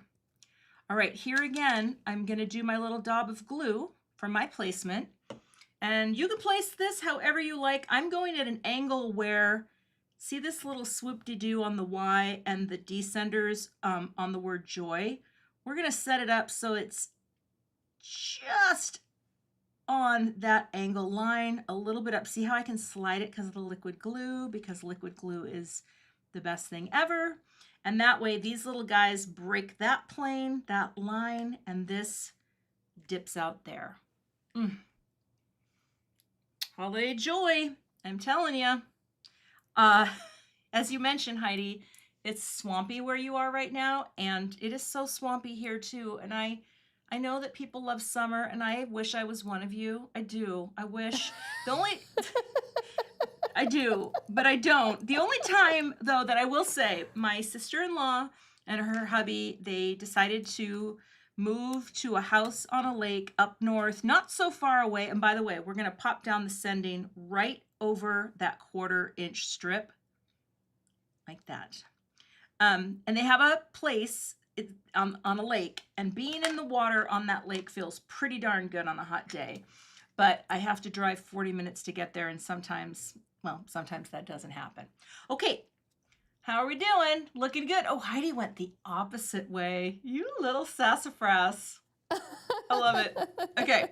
I love you, So, Cathy. I love you. I love you right back. Okay, so now you can add, again, we're going to do the same sort of 2 small, 2 medium, 2 large. It's kind of like the Moops, or you don't know. You know what it makes me think of? When Chuck Woolery would say, "We'll be back in 2 and 2." I just dated myself, because if you don't know that reference, then you did not watch The Love Connection after school when you got home. But I used to watch The Love Connection. So here we're going to make an embellishment connection with 2 big, 2 small, and no, 2 small, forget it. You know what? Just follow your bliss. Okay. 2 small and 2 big. And 2, I can't say it anymore, Heidi. I think I've reached that silly factor. Okay. I think we're good. How's everyone doing out there? See, I do see people in the chat. It's like summer is great, but it's the humidity. And I am from Seattle, Washington. I grew up just north of Seattle. I was born in Seattle. And even though people might think, oh, the Pacific Northwest, it must be so humid there, it's typically not. It really isn't. I mean, there can be an occasional, boop, by the way, I'm putting those down right now, but it's not humid, and it's actually not that hot much of the year. Occasionally in the summer, there would always be, oh, flip that right side up. But when I moved to Minnesota, and I had come here from Texas. So I lived in Texas for 4 years, and I actually finished college when I lived in Texas. And I met my hubby, who is from here. Anyway, Texas is hot, and I loved it, but I never went outside. So that's part of why I loved it. And then I came here, and I thought, oh, Minnesota, it's the same latitude as Seattle. It must be really similar. The first spring that I was here into summer, I thought I was going to die. We had no air conditioning, and Dan didn't seem to understand why that would be a problem. And I'm like, is this what it's like here? And he goes, what are you talking about? Anyway, he duped me. He tricked me. And so that's my air conditioning story. And ever since then, for the last 35 years, we have argued about temperature, but not anymore in my craft room, because I put a mini split on the wall. Best thing I ever did. Okay. We're gonna take our little extra piece here, right? The little leftover. See, there's gotta be some stories.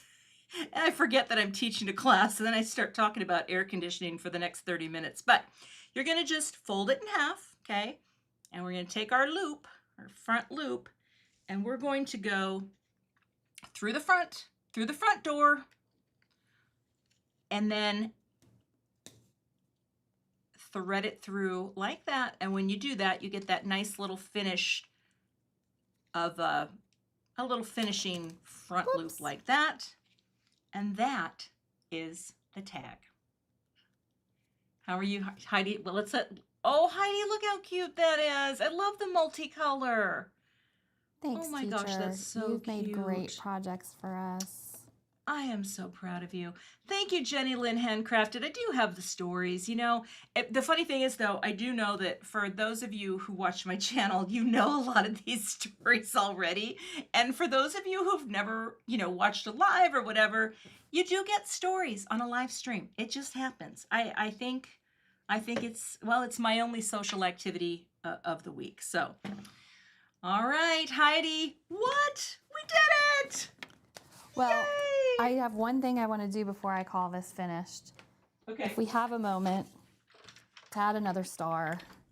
I just feel like there's a hole in my card and it needs another star. Yep. I love it. All right, Is that I'm going to have a better? little coffee. Brian's nodding his head. Even Brian knew that card needed another, that tag needed another star. I just want to wave to everyone to say that I'm still dewy and fresh. There we go. All right. I have to tell everyone. So Heidi might not think she's tan, but I do think you have a nice skin tone. I am a Cullen. I am so pale. I look like Edward Cullen. That is my skin tone. It always has been. And I avoid the sun at all costs. Even like if we're in the car and Dan has his sunroof open, I like close that thing and he looks at me like I've done the worst thing. I'm like, listen, when you look like the Crypt Keeper and I'm fresh and dewy, then we'll have a conversation. But you know, I am a Casper. I reflect light. But that's my story. Okay. Did we finish? 2 out of I 3. think 2 out of, hey, okay. I love it. Okay, now I'm gonna set this aside. See how I saved my season's greetings inside my boop dish? Don't forget, you did that greeting because that's going to go into card 3. So let's move this away. And I want you to bring your paper trimmer back because we're going to cut some more cardstock, okay? You should have one more piece of white. And we're going to cut this panel in half as well, okay? So pop up and do 5.5 inches. So you have one that is 5.5 by 4.25, okay? And this piece right here, just set aside for a second because we're going to die cut with this piece.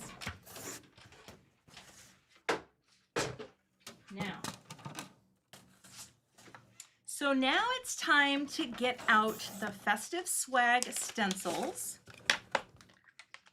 and the die.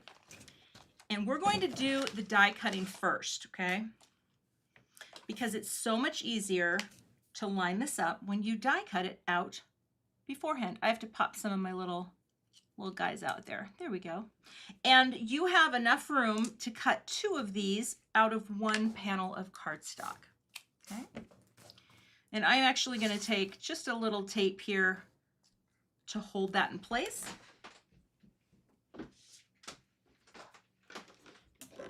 And I'm going to cut 2 out. So you can go ahead and do that while we are die cutting.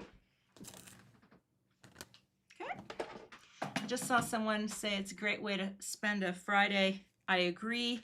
And I also saw Team Edward. So thank you, Marta.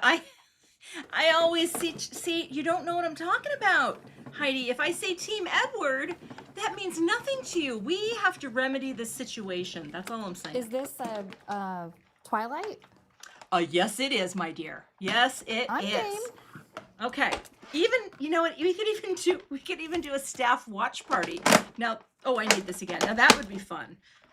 But you know, you'll have to ask your staff how many people in the Simon warehouse have watched Twilight, and then I guess we'll know who's who. You know what I mean? That's a good idea. It is pretty good. I'm full of them. Okay, so cut out 1. Oh, come here now. Set that aside, and then just do a second one so that you have 2. Because again, we're going to do that just so we can build up a little dimension. Also, what's kind of nice is, again, if you always have a backup, if you're ink blending or whatever, then you know, you have a backup if you mess up. And again, it's just paper. You know, if you mess up, it's not a big deal, right? We don't mind. Nobody minds. It's just paper. All right. So I'm going to set my die cut machine away for now. I think I might be done with it. We might not have to bring that out again, but what you will need is whatever you're doing your ink blending on, grab that. And again, if you don't have like a grip mat, they are really wonderful, but not everyone has them. You can just take a piece of scratch paper, right? Put a little low-tech tape runner on your piece and hold it down to a paper that way. It works great. Okay. So I am actually, though, going to pop out the little centers in here. So just get those out. I love that this piece has these little pieces cut out of it. Because not all stencil or die cut pieces do. And this actually adds to how it looks. Okay.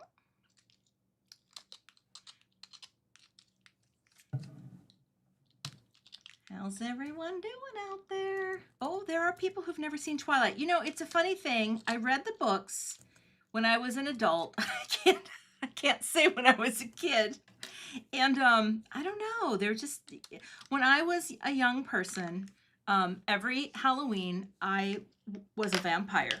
Now, one of the things about growing up in Washington State, and if there are people out there who know exactly what I'm talking about, if it ever lined up that it was a nice day on Halloween and that it wasn't pouring rain, I don't remember that. So your costume, it didn't really matter what you had going on because it was you were going to have to take an umbrella and a raincoat, and it was so depressing every year to go out on Halloween. And so I was a vampire most years. I'm not gonna lie about that. It was what I did. Kathy Clooney's asking if you're a Harry Potter fan. Also, I am. Do you watch Harry Potter? Yep, Harry Potter also is one of my balms. BALM balm. I watch Harry Potter when I just need to feel calm and happy. It is one of my favorites, and partly it's one of my daughters, like one of her all-time favorite. I'm shocked that she doesn't get Hogwarts tattoos all over her body kind of thing. She loves it so much, and who could blame her? But yeah, yep, absolutely love Harry Potter. Okay, so I'm going to stick this down again. I'm going to get that up into the screen a bit better. Now, this we're gonna just seal it down, right onto your mat, or just glue it with a little low-tack tape onto a piece of cardstock. Now, you are going to love this because it is so easy to use. We are going to use all the colors, okay? So you're going to need all of your cubes for this. I don't know why I'm trying to be so organized here. There. And we're going to get started with stencil 1. So for the stencils, here's what's kind of cool. You'll notice there's an etching on them. And, oh yeah, Heidi, thank you for having the card there. I don't feel like I have as much room to show, so thank you for putting that up. The stencils have an etching which allow you, let's go the right way, to line them up with ease and just get the etching lined up with the die cut. It just takes a second. And once you do, you kind of look at where your berries are too. You'll see that the berries are perfectly encapsulated onto the white, and then you can seal it down. Now, I think this is a stencil that would be so great for mass production because it is such a simple series to use, right? You have all your die cuts ready, and then you start to ink blend. We are going to start with Ocean. Now, even though this is the darkest color, that's okay because you can just rub off the excess off your brush because we're going to go from dark to light, which seems counterintuitive, but I really wanted to do the stencils in the order that I wanted to do them in. So take your teal brush, right? Just kind of get it ready, and we're going to grab a little Ocean. We're going to pop this on. Now, when you use this color, because this pad, if you have this kit, it's really hot. It's a hot tamale, so I like to tap a little off. You can kind of see over here on the side before I come in, and then we're going to blend it on. Okay, get these nice bright blue berries. I often tap off with deep colors. This color is yummy. It is so yummy. Okay, we're just swirling, and that's it. Blue berries. Get it? Blueberries. All right, and before I even forget, just take, if you have a paper towel, just kind of get that color off. I never clean my brushes. I just rub them on things, and usually just paper towels. And then you can wipe that up, and you can wipe off this stencil as well. You can give it a good clean later if you want. I can also use my my alcohol in the spray bottle. Lift it up, and that is layer 1. Easy peasy breezy. Blueberries. Okay, Now, also, I will just, because again, I just spritz it and wipe. Here's the thing too, you don't want to use alcohol on grip mats. You can use water to clean grip mats, which is what I do. I actually gave this a bath last night in some hot soapy water and let it air dry, and it makes it as sticky as can be, which is pretty great. But don't spritz alcohol to clean, because I think that can degrade the photopolymer over time. All right, now let's get this stencil. This is the one with the leaf details. And again, you've got that etching on here. Thank you for doing the etching, Nina, because, oh, it goes this way. I have them flipped upside down. We're gonna go around, get the etchings and all the pieces lined up. Kelly, this is the craft tacky mat, the sticky mat Kathy's talking about. And press it down. Okay. Now here we're going to use 2 inks, Heidi. So we're gonna do cabbage and artichoke. Okay, so pull those, and I'm going to grab my green brush again, because I don't know what I used on it when I made my last card. I'm just going to give it a good little sweep on my cloth. And cabbage and artichoke. One of the things I do too, like I said, I like that I can just, it's a nice work surface. Like this little square, it's so neat and tidy. But what we're gonna do is we're gonna blend on cabbage over the whole leaf. I must have bent my stencil there a little. So just kind of lightly blend over the leaf with the cabbage. And then we're going to deepen it a bit at the base with the artichoke. It'll just be kind of subtle, but this is where you can combine the 2 inks. But just be gentle with your brush here. This is where the small brushes are kind of nice, because you can just be a little more delicate with them. And if you'll notice, I'm actually holding my brush out here on the edge of the handle. Sometimes when I want more coverage, I put my finger right on the head, but for a lighter coverage, I hold it back.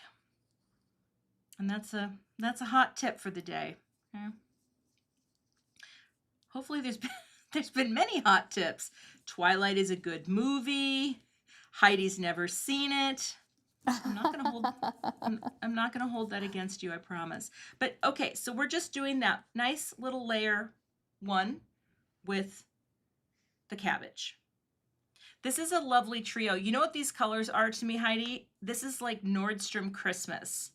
You know how, like, because it's, as opposed to being like a bright green or a Kelly green or, you know, a bright Christmas green, I always think of Nordstrom colors as they take that color and they mute it down and they kind of add, I don't know, a level of elegance to it. But this very much to me feels like that type of green.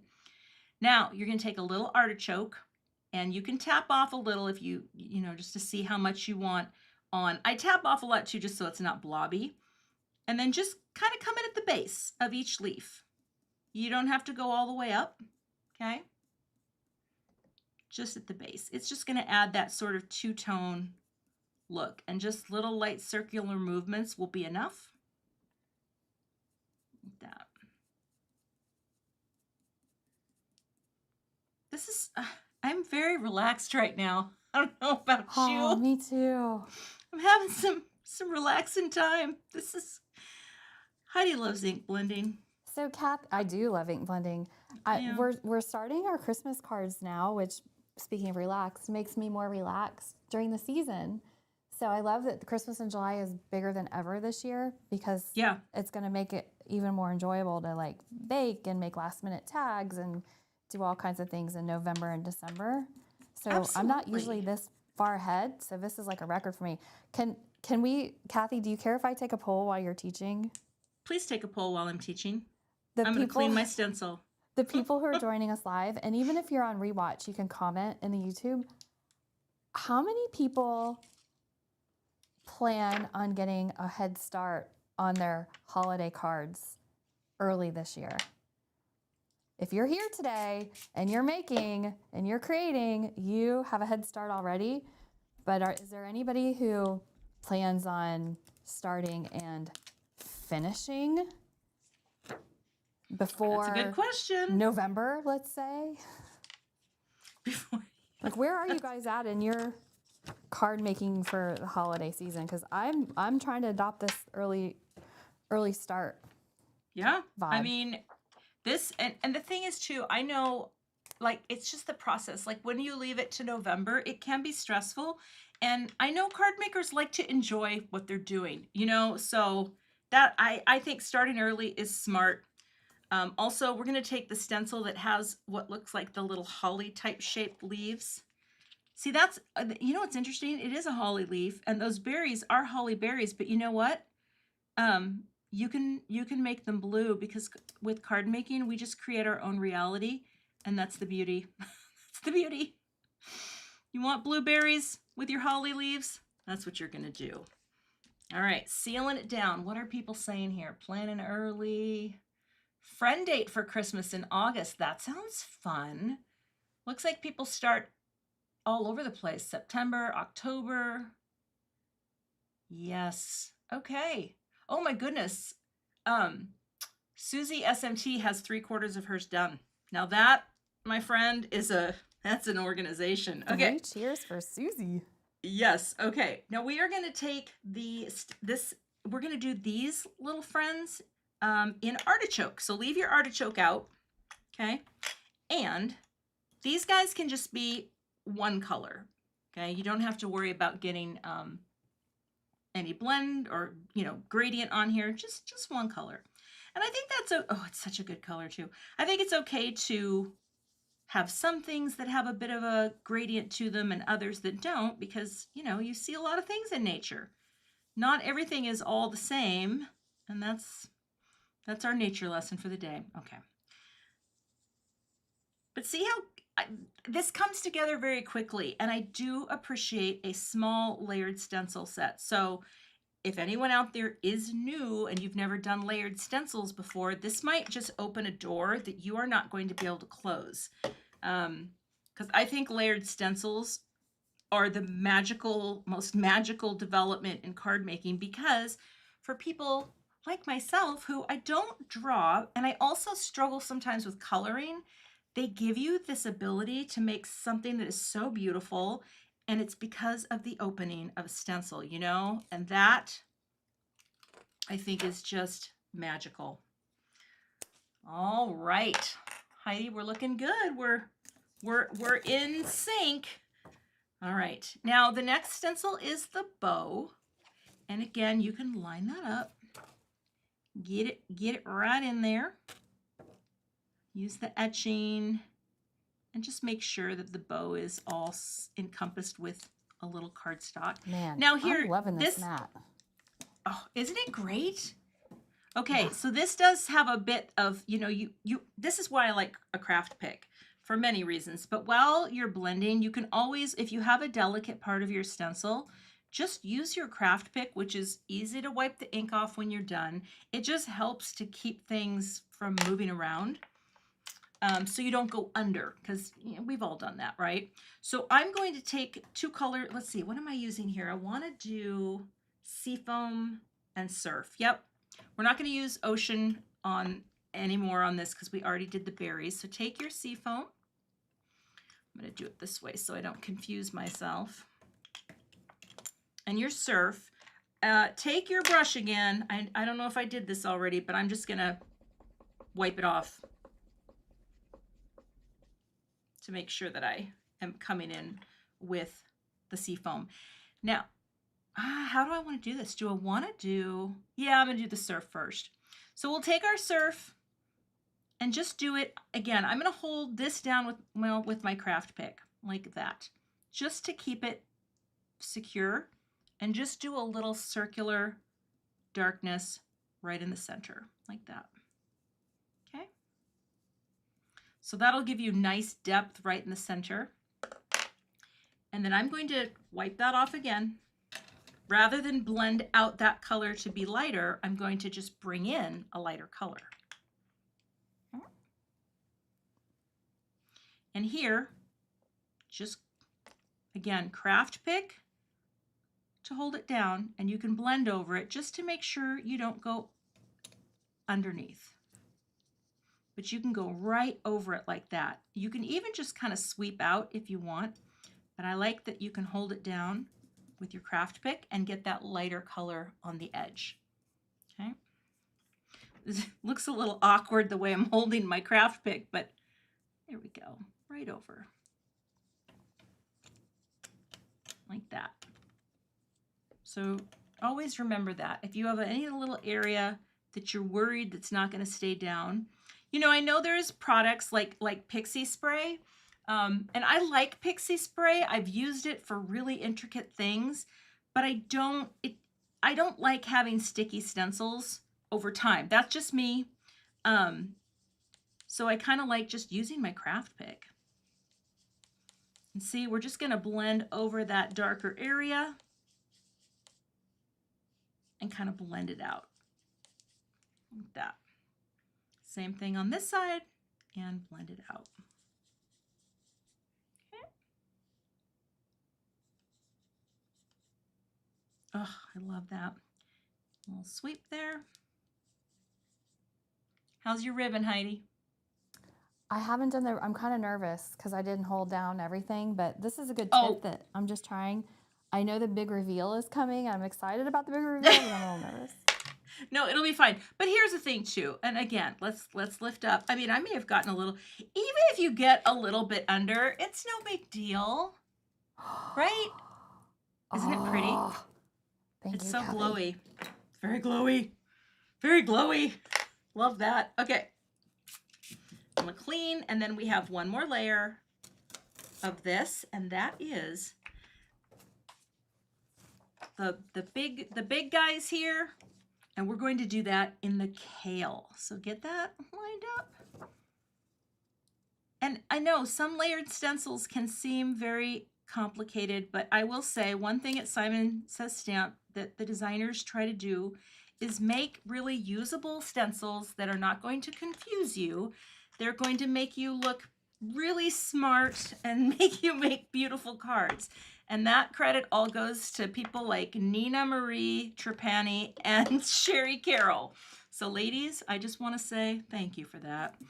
I don't do a lot of stencils. As you know, I have the star stencil. That's the kind of thing I can do, but I don't know how to do the layering stencil.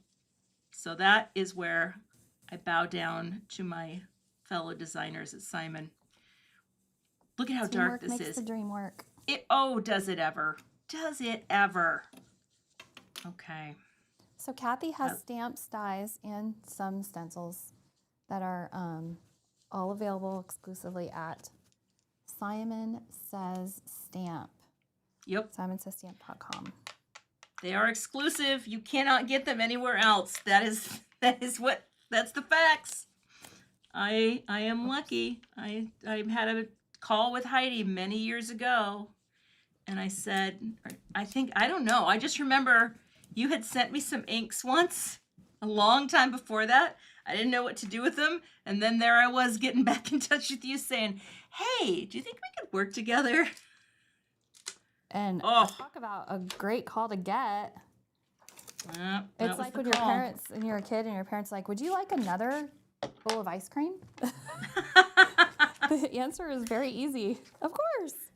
And the funny thing is, I love ice cream. So accurate. Do you know what I've been into lately? Have you done your, oh wait, let's do Heidi's peel and reveal. Oh, it looks so good. Isn't that cute? So that is what we made. I did not go rogue. I loved what you made so much. I couldn't bear to make it different. All right. Well, now we're going to get our glue back out and let's glue these two together. And I am going to put my grip mat away. There you go. And I'm just going to add my glue and stack these together. Again, we're not going to pop this up because it's already going to have some pretty decent dimension. All right.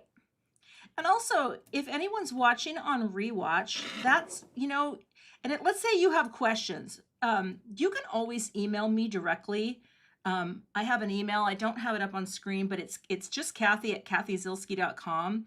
That is my main work email. And any question that comes to me, I answer. I never let those emails pile up like all the others.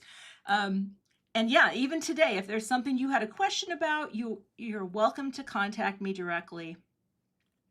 And I will do my best to answer any questions, especially ones that I may have missed during the stream here. So You're very generous with your time, Cathy. Your YouTube channel has so many great free videos for people to enjoy. well, thank you. It's like I said, the fact that I get to do this and this has become my full-time job, it's so fun. It's, if you had told me, many years ago as a young graphic designer that one day I would just get to play and have fun every day and not have to work with the corporate mucky muck, you know what I mean? Like, I worked as a corporate designer. I know what it's like to work in a cubicle. I just want you all to know that. I have lived that life. I wore hosiery. And high heels, okay? Do people wear hosiery still? It's been so long since I got that dressed up. I don't think they do. I think it's all about the bare legs. But I have a picture, Heidi. Have you ever seen that Employee of the Month picture that I share from time to time on Instagram? Yeah, I love it. Okay, that was my life. That was me. Really dark lipstick, houndstooth jacket, corporate world. If you had told her that one day she would make cards on the internet and design stamps and dies and play with ink, I probably would have thought, I don't know. Okay, so that's your piece. So we have one more fun thing to do, and I'm going to bring this measurement back out, my high-tech measurement, because what I want you to do is take that other panel. This is 4 1/4 by 5 1/2 inches, okay? And you can set your blended piece out of the way for now, okay? And you can move your brushes out of the way. You don't need those. And I think right now we are done with our colorful inks, but you will want to have your embossing cube and your powder, okay? We're going to trim this down first. I just saw Connie in the chat said, can you even buy pantyhose anymore? I don't know. Again, that's the generation. I mean, I wore, and when I say high heels, okay, does everybody remember, maybe there's still a brand, but do you remember the brand Nine West? I had like Nine West shoes, and the heel was like a 1/4 of an inch, and I practically would turn my ankle every single time I tried to. I was not very graceful. Okay, so we're gonna cut. Actually, no, we're not. We're not gonna cut this yet, Heidi. Take your trimmer out. See, I was getting ahead of myself. I was telling stories, and you know what? We're not gonna cut this yet because we have to stamp first. I think that's the better way to go. So let's do that. Grab your Misty or your, and see, on my Misty are my stamps. So I'm gonna take these off. You start talking about hosiery and everything goes akimbo. All right, here we go. Heidi, I'm not even cleaning these off. I just want you to know I don't always clean every stamp. So I'm living on the edge. You are. You're coming to the dark Heidi side of not cleaning your stamps.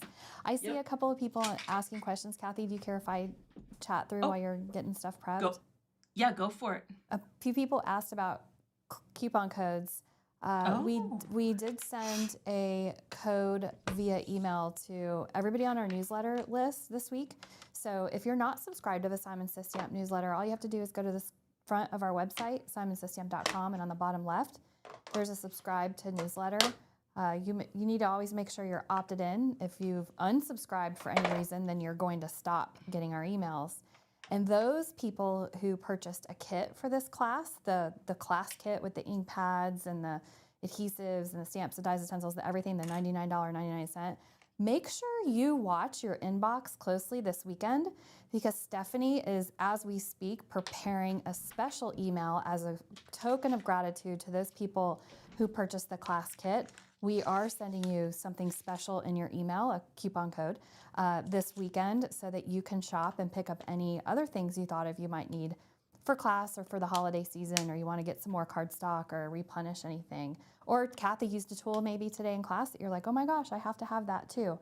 So we just are so grateful that people decided to get the kit and join the class, that we wanted to do something extra special for those kit purchasing students. Everybody else, make sure you're subscribed to our newsletter too, because we do have special coupon codes that we send like we did earlier this week. And we have a big sale this weekend if you shop our sale category. Cathy, are you waiting for me to stop? No, you keep talking because guess Okay. what? One of my headphones just died, so I need to plug it in. So can you Okay. keep talking for Perfect. a second? I've got to find the charger for it. So I'll tell everybody the thing we have special going on this weekend. And if you want to put the camera up. This weekend, we have a sale category on our website. And so we've populated that sale category with tons of Christmas products, a lot of Cathy Zielske products, especially Christmas, in honor of her class today. So that is our sale category on the Simon Says Stamp website. If you go to the storefront, you can link to it very easily.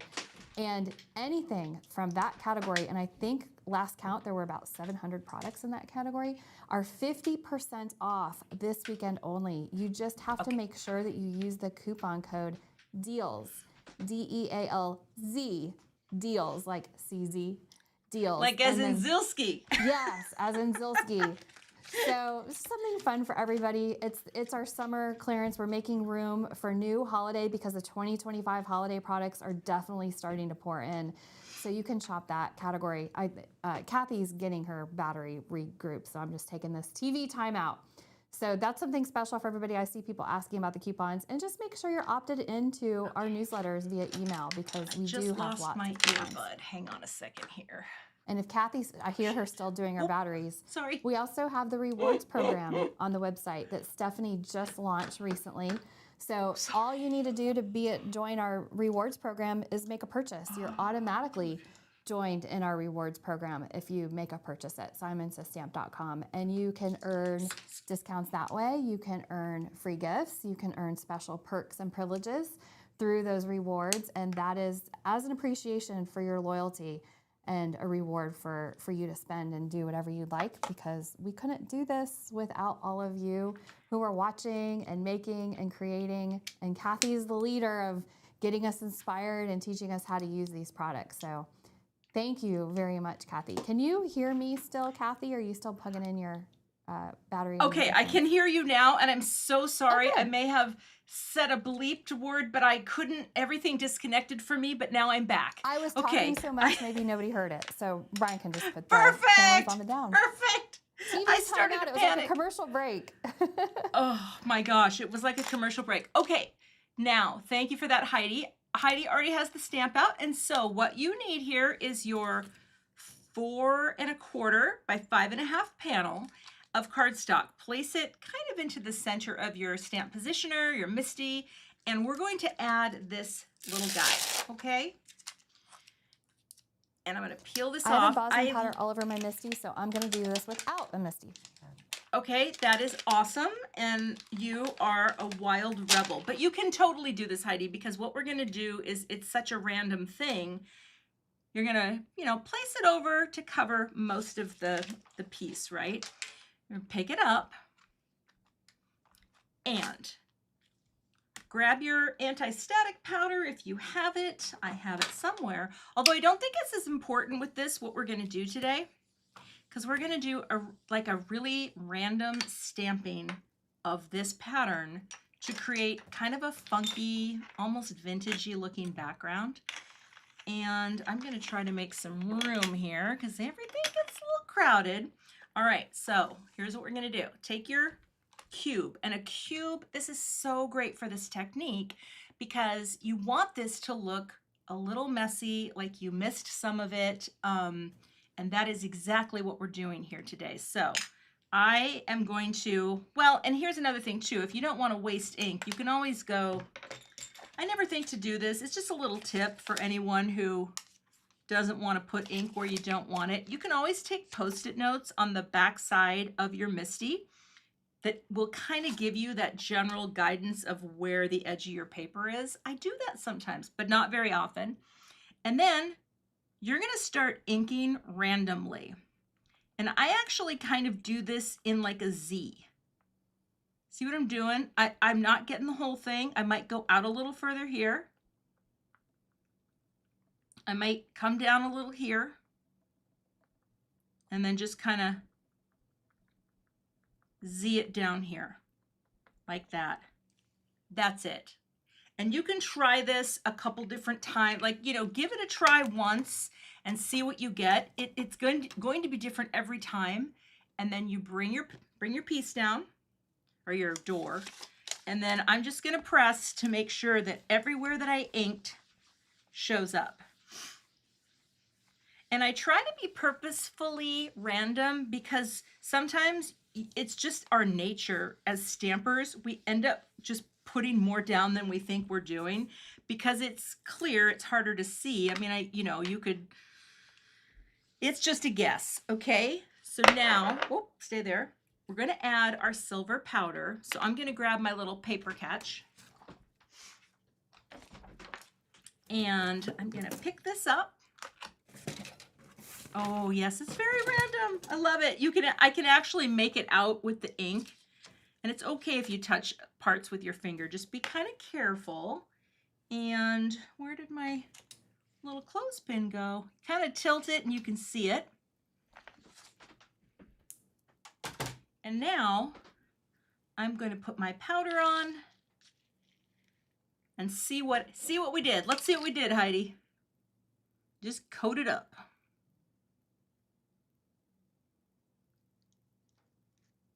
Is there too much embossing powder possibility? Oh, no, never. So see that? It's just a swoopy random doopy. That is exactly what I wanted. Swoochy random doopy. I love it. Yep. And all the parts that are a little lighter, it's totally what you want. Now here's another cool thing. If you are so inclined and you say, oh, I got a little more right there, just swoop some off with a brush. I mean, you can make it a little more random if you like. It's totally up to you. You just don't want a full coverage. Okay, that's it. All right. And I'm going to funnel this back in. I just lost my iPad. I wanted to see the comments. There we go. All right. And again, just be careful. You don't want it coming out the back and going into your keyboard or whatever you have at the top of your craft table. I do keep my Swiffer cloth handy. I just buy these like at the drugstore, like at Walgreens in the refill packs, because they just make it nice for, cleaning. So I don't get powder everywhere, because I do get powder everywhere. All right, and now you can take your heat tool and melt the powder. So Heidi and I are going to run our tools, and there we go.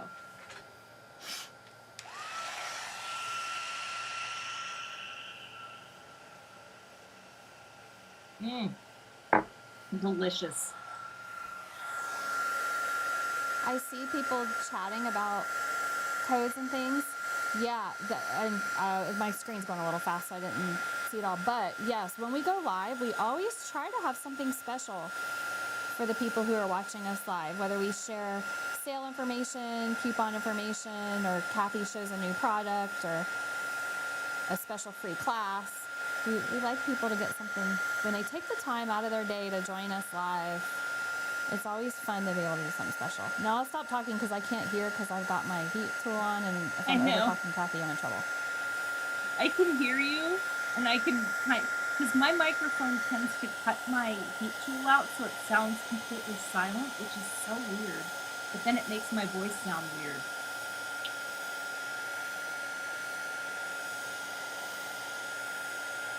Okay, I think I'm good. Oh, what's that?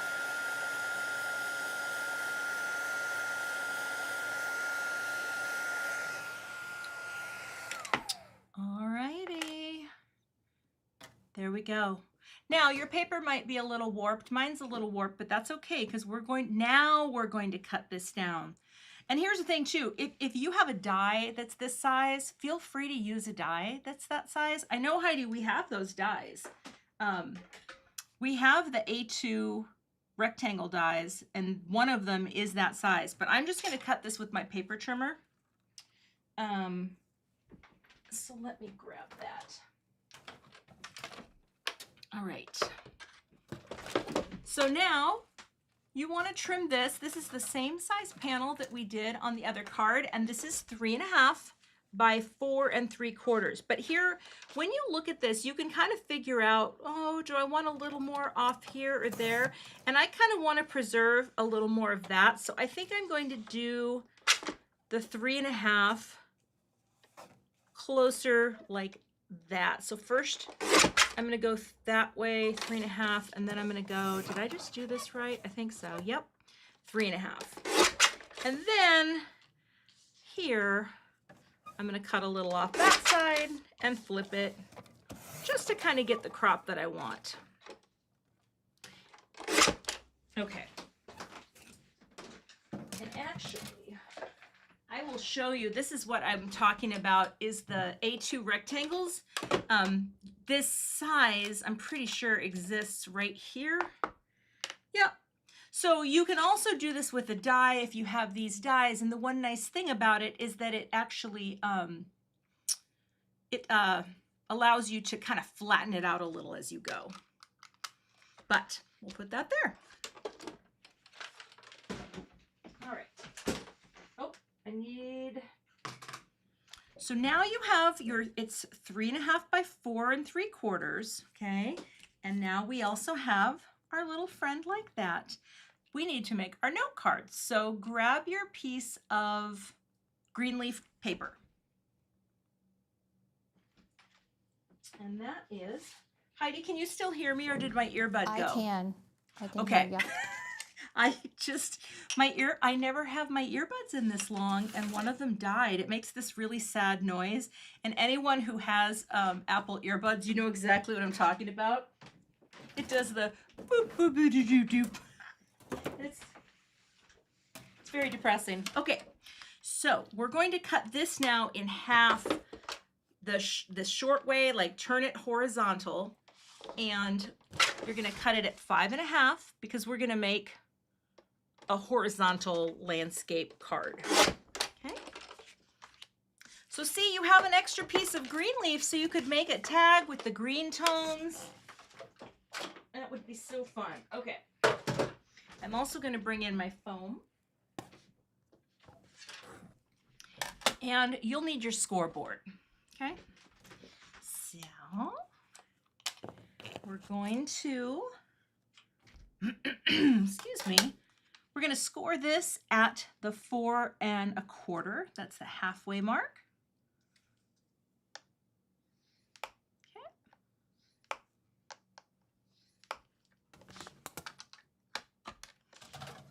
Fold that down, and I'm going to give that a press with my bone folder. And again, I'm going to tape that down because, you know, it's just when you have the heavier weight cardstock, it pops open. All right. All right. Popping that in. And now here, if I would say you could glue this directly to the note card, and that would also help flatten it out. So if you have foam tape, feel free to use it, because that's what I love this foam tape because, again, low loft, but also it helps to keep everything nice and flat. Okay. That. Also, I will say, I know many of you probably have these scissors, but they are really nice for cutting foam because I feel like they're non-stick, and these are the only ones that I use for cutting foam tape. And this is really sticky foam tape, but my scissors never get goopy. In fact, normally they never stick at all. So that's a true story. And there you go. Stories from the land of adhesives. That is me. Okay. I keep pears like in my kitchen, in my coffee maker, in my bathroom, in my craft room. And yep, I've had I do too. some. I don't remember if we were trimming plants or something. They got a little bit of sticky sap on them. I put mine in Okay. the dishwasher and it Oh. cleaned them. I actually throw mine in the. I threw 2 pairs in the dishwasher last night because I have a small pair downstairs and I have this pair downstairs, and I use those for many things other than crafting. So you know, it's you can never have too many scissors. Yeah. All right, I'm gonna take my foam tape off. And again, I didn't. This tool, it's so quick. Anything that doesn't require you to use your fingernails. That's a good thing in my book. I made the mistake of, okay, I learned this from Tim, and I don't know if I'm going to do it right. What's I that? don't know if I have anything firm. I made the mistake that you warned me about, and Oh, you. I attached. Oh no, I have a fix. Yeah? Yep, I have a fix, Heidi. Don't do that because you're gonna bend it. Okay, I'm gonna pop this down and tell you the fix. This is easy peasy and breezy. What you're gonna do? Leave it as is. Open your card. Take your paper trimmer. Okay? You're gonna go right into your paper trimmer and you're just gonna cut the other side off right at 4 1/4. And then you're gonna make another green note card and just glue that panel right onto the note card. Does that make sense? Yeah. Because then you don't have to take it up. So bring it in. You know what? I'm gonna do it with you, Heidi, just to show you how easy this is. Cut it at 4 1/4. You at home don't do this. So now, see how you have your panel, right? Oh, you mean cut the top off? Okay. Yep, Sorry. yep. And then, where's that other piece of cardstock? Okay. Then take your other piece of green, which I have right here, and make a new note card. This is seriously, I have done this so many times, where I glue things upside down, and then I'm bummed. And now, oh, I just lost my other phone. Okay, hold on. Hold on, Heidi. Hold on. Okay. I know you can hear me, but I just can lost a definitely hear headphone, you. so I'm gonna have to turn on my output sound to be my studio speakers. Can you hear me, Heidi? I can hear you, yes. Okay, I'm so sorry. I just lost all headphones. Okay, so now, yeah, make a new note card, glue it down. It's seriously a lifesaver because, you know, the thing about foam tape, much like foam squares, it's very hard to get it up off the paper once you've stuck it down. So just make another card base and then you glue that panel right onto like that. One of the things it gives you is a very sturdy card. like it's not bending, it's not going anywhere. So just add some tape runner and glue it on. Do I cut this? Nope. Oh, nope. You just glue it right on, right onto your note card. Yep. Okay. And it will work like a charm. And the thing, Heidi, too, for those of you who are wondering, the text does have an upside down and a right side up.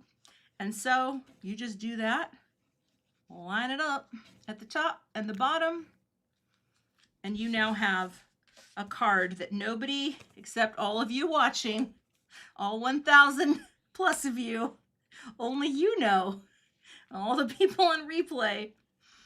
And if you just use your little, you know, your bone folder to press it down, it will really just seal it together. And now it opens up and nobody is the wiser. Plus now it will stay closed. So that's kind of cool. Look, here's one of my headphones that died. Okay, so now take your little season's greetings and well, let's place this down first because we're gonna put this right in the center, right? And so I am going to add my liquid glue all over the back. And so here you don't have to pop it up because it already has a little dimension with the extra layer, but the liquid glue will hold it so nicely. You just add your glue. I hope that shortcut, I'm sure I learned it from watching Jennifer save cards. But it's just a great way to not redo something and to not risk tearing it or bending it. You know what I mean? Oh, yeah. Yeah. Okay. So just place that in the center and see how pretty that looks with the just the random stamping behind. Like, even though you might not be able to read it completely, it's just like a texture feel. And I love that. And then we're going to add foam squares to the back of this. And I think, do I have some skinny ones still? I might need a couple more. All right, take a little craft pick and pop them down. You know, it doesn't feel like we've almost been going 3 hours, Heidi. I've loved every minute of it, Cathy. I know, You're me a great too. teacher. And I never talked to anyone this long. This is like, do you know what I mean? I don't think I've talked to my almost 18-year-old son. I don't think I've heard this many words from him in a few years, bless his heart. You They know, become it's less just wordy as they get older, but then they get to be our age and we get to be back into chatting together. Yeah. Oh, that is so true. Because actually, my daughter is 29, and like she calls me every day when she's leaving work just to kind of chat about her day, and I freaking love it. I am so grateful for that. Talk with me, and that is just a gift. So, all right, we're gonna place our little guy down, and Are you done, Heidi? I'm sorry. Did you? I'm worried about everybody losing their Oh. battery life. Oh my gosh, I know, I'm so sorry. Here we go. So see, I wanted be to place sorry. it offset just a little like that. And then just a few, here, I'm doing the glue first. One there, okay? Maybe one there. And then one over there. So I just wanted 3 of the same size. Yeah, my headphones, I mean, I guess I watch a lot of shows with the headphones on, but who knows? Here we go. Boop. Boop, Boop. boop. And boop. And here we go. And that is just 3 small ones. And that, my friends, finishes our card projects for this Create Together Christmas in July class with me and the effervescent star student we know as Heidi. I want to be the with my other teacher's cards. pet. Oh, you are the teacher's pet. So here we go. We have our Sending Holiday Joy. But Heidi, can I just show a couple cute bonus cards? I know that there are more coming. Okay, so yeah, you'll tell more about that, but I just want to show you 2 cards that I did that are totally different. I had done a bunch in the beginning just to kind of figure out what would be best for class time. And I did this card, which just is a repeat of the Happy Holidays, Happy Holidays, Happy Holidays. I cut a little strip down the middle and I stamped and embossed 3 of the stars. So that's with the sea foam, the surf, and the ocean. I mean, that's just like such a simple idea, right? So there's one. Love it. And then I did this card because, again, speaking of that woman who I learned the glue tip from, NB Cards on YouTube, I used her ink smusher where you turn a plastic baggie with a paper towel inside into a little smusher. And I used all 3 colors here to make this dreamy little background and then just put Merry and Bright, right? And I lost 2 sequins. Oh, that's hilarious. There were 2 there before. Now there are only 3. But those are just a couple little bonus cards that I did. And I'm excited because Heidi will tell you there's more inspiration coming from this kit this weekend on the Simon YouTube channel. That's right. Isn't that right, Heidi? Yep. There's going to be 2 teachers tomorrow, one at midnight, one at 8 o'clock. Sherry Carroll and Nicole Spohr each received one of these kits, and each of them made even more projects. So people who purchase the kit can stretch their kit, get even more ideas. Cathy's class today was a great kickstart. I mean, this is really the heart of this kit. And Cathy, I have to tell you, thank you so much for doing this, putting together the class, for actually illustrating many of the products that were in this class, actually the bringing to life. Like I'm looking at the magnet tool that we used and some of the other fun products that a lot of us, the boop dish, that we've all been using because of this crafty community. You're such a great part of it for all of us. And I read the chat and I see how many fans that you have, and I'm also a fan of yours. So to be able to take this class, even in the humidity and the heat of my unair conditioned office in Ohio, still, I Oh didn't my even gosh. remember until I saw a picture of right now what my hair looks like. I didn't even remember that we didn't have air conditioning because this is really great. I hope a lot of the people that joined along are going to be able to watch and remake and make more cards even this weekend Yeah. and through the week. And Cathy, I really can't thank you enough. And Brian and Tara, the moderators who've been helping us. Is there anything Yes. you want to add, Cathy? Because I could talk forever. No, I just wanted to, again, I want to thank Brian for all his help behind the scenes. There's people behind the scenes that help us be able to do this. Do you want to And come on camera, he, Brian? I'm going to he have Brian's in troubleshot a a little bit lot of of a. problems that I was having here with my tech, and Tara for organizing all the info with the kit. And anytime I had a question, look, there he is. He's the man. Um, so thank you to Brian, and also just thank you to the team at Simon who does all the kitting and putting it together and the behind the scenes work, and Heidi for letting me work with you, and for What a everybody who comes privilege to for me. watch. We love the support of the channel at Simon. It's been great to see, Heidi, the live streams that you do grow in the past couple of years, and even just the new release videos. They're so fun to see all the inspiration. And yeah, keep in mind there's a lot to see here on the Simon Says Stamp channel, and we love our subscribers here. And yeah, thank you so much for being here and for watching on replay. Again, if you have any questions about any of this, email me. Other than product shipping and fulfillment, because that I don't really know about. That's a Heidi thing. Oh, Customer service can go to service at customer service. simonsystamp.com. Oh, and here's a great overlay screen. Heidi, tell them about the hashtag. So any of you who make or inspired by any of the makes in Cathy's teaching today, please share with our online community what you've created. SSSCZCIJ for Christmas in July. July. I was telling Heidi, I thought it stood for Cathy is genius, and she can't spell. Oh, CIJ. Cathy. CIJ, genius with a J, yes. But Genius with a J. That's me. and then Cathy can find you and see what you guys are making, which is so much part of the fun, I think, of being on this side of the camera, is that then we get to It see is. what other people are inspired to do. So hashtag, please, on your social media, SSSCZCIJ, Christmas in July. It's complicated, but you get it. And later today, I'm going to be sitting on my phone on the Instagram and tap into it, and I'm going to see all the things that you made today or that you make in the coming weeks. So, yeah, thanks. Absolutely.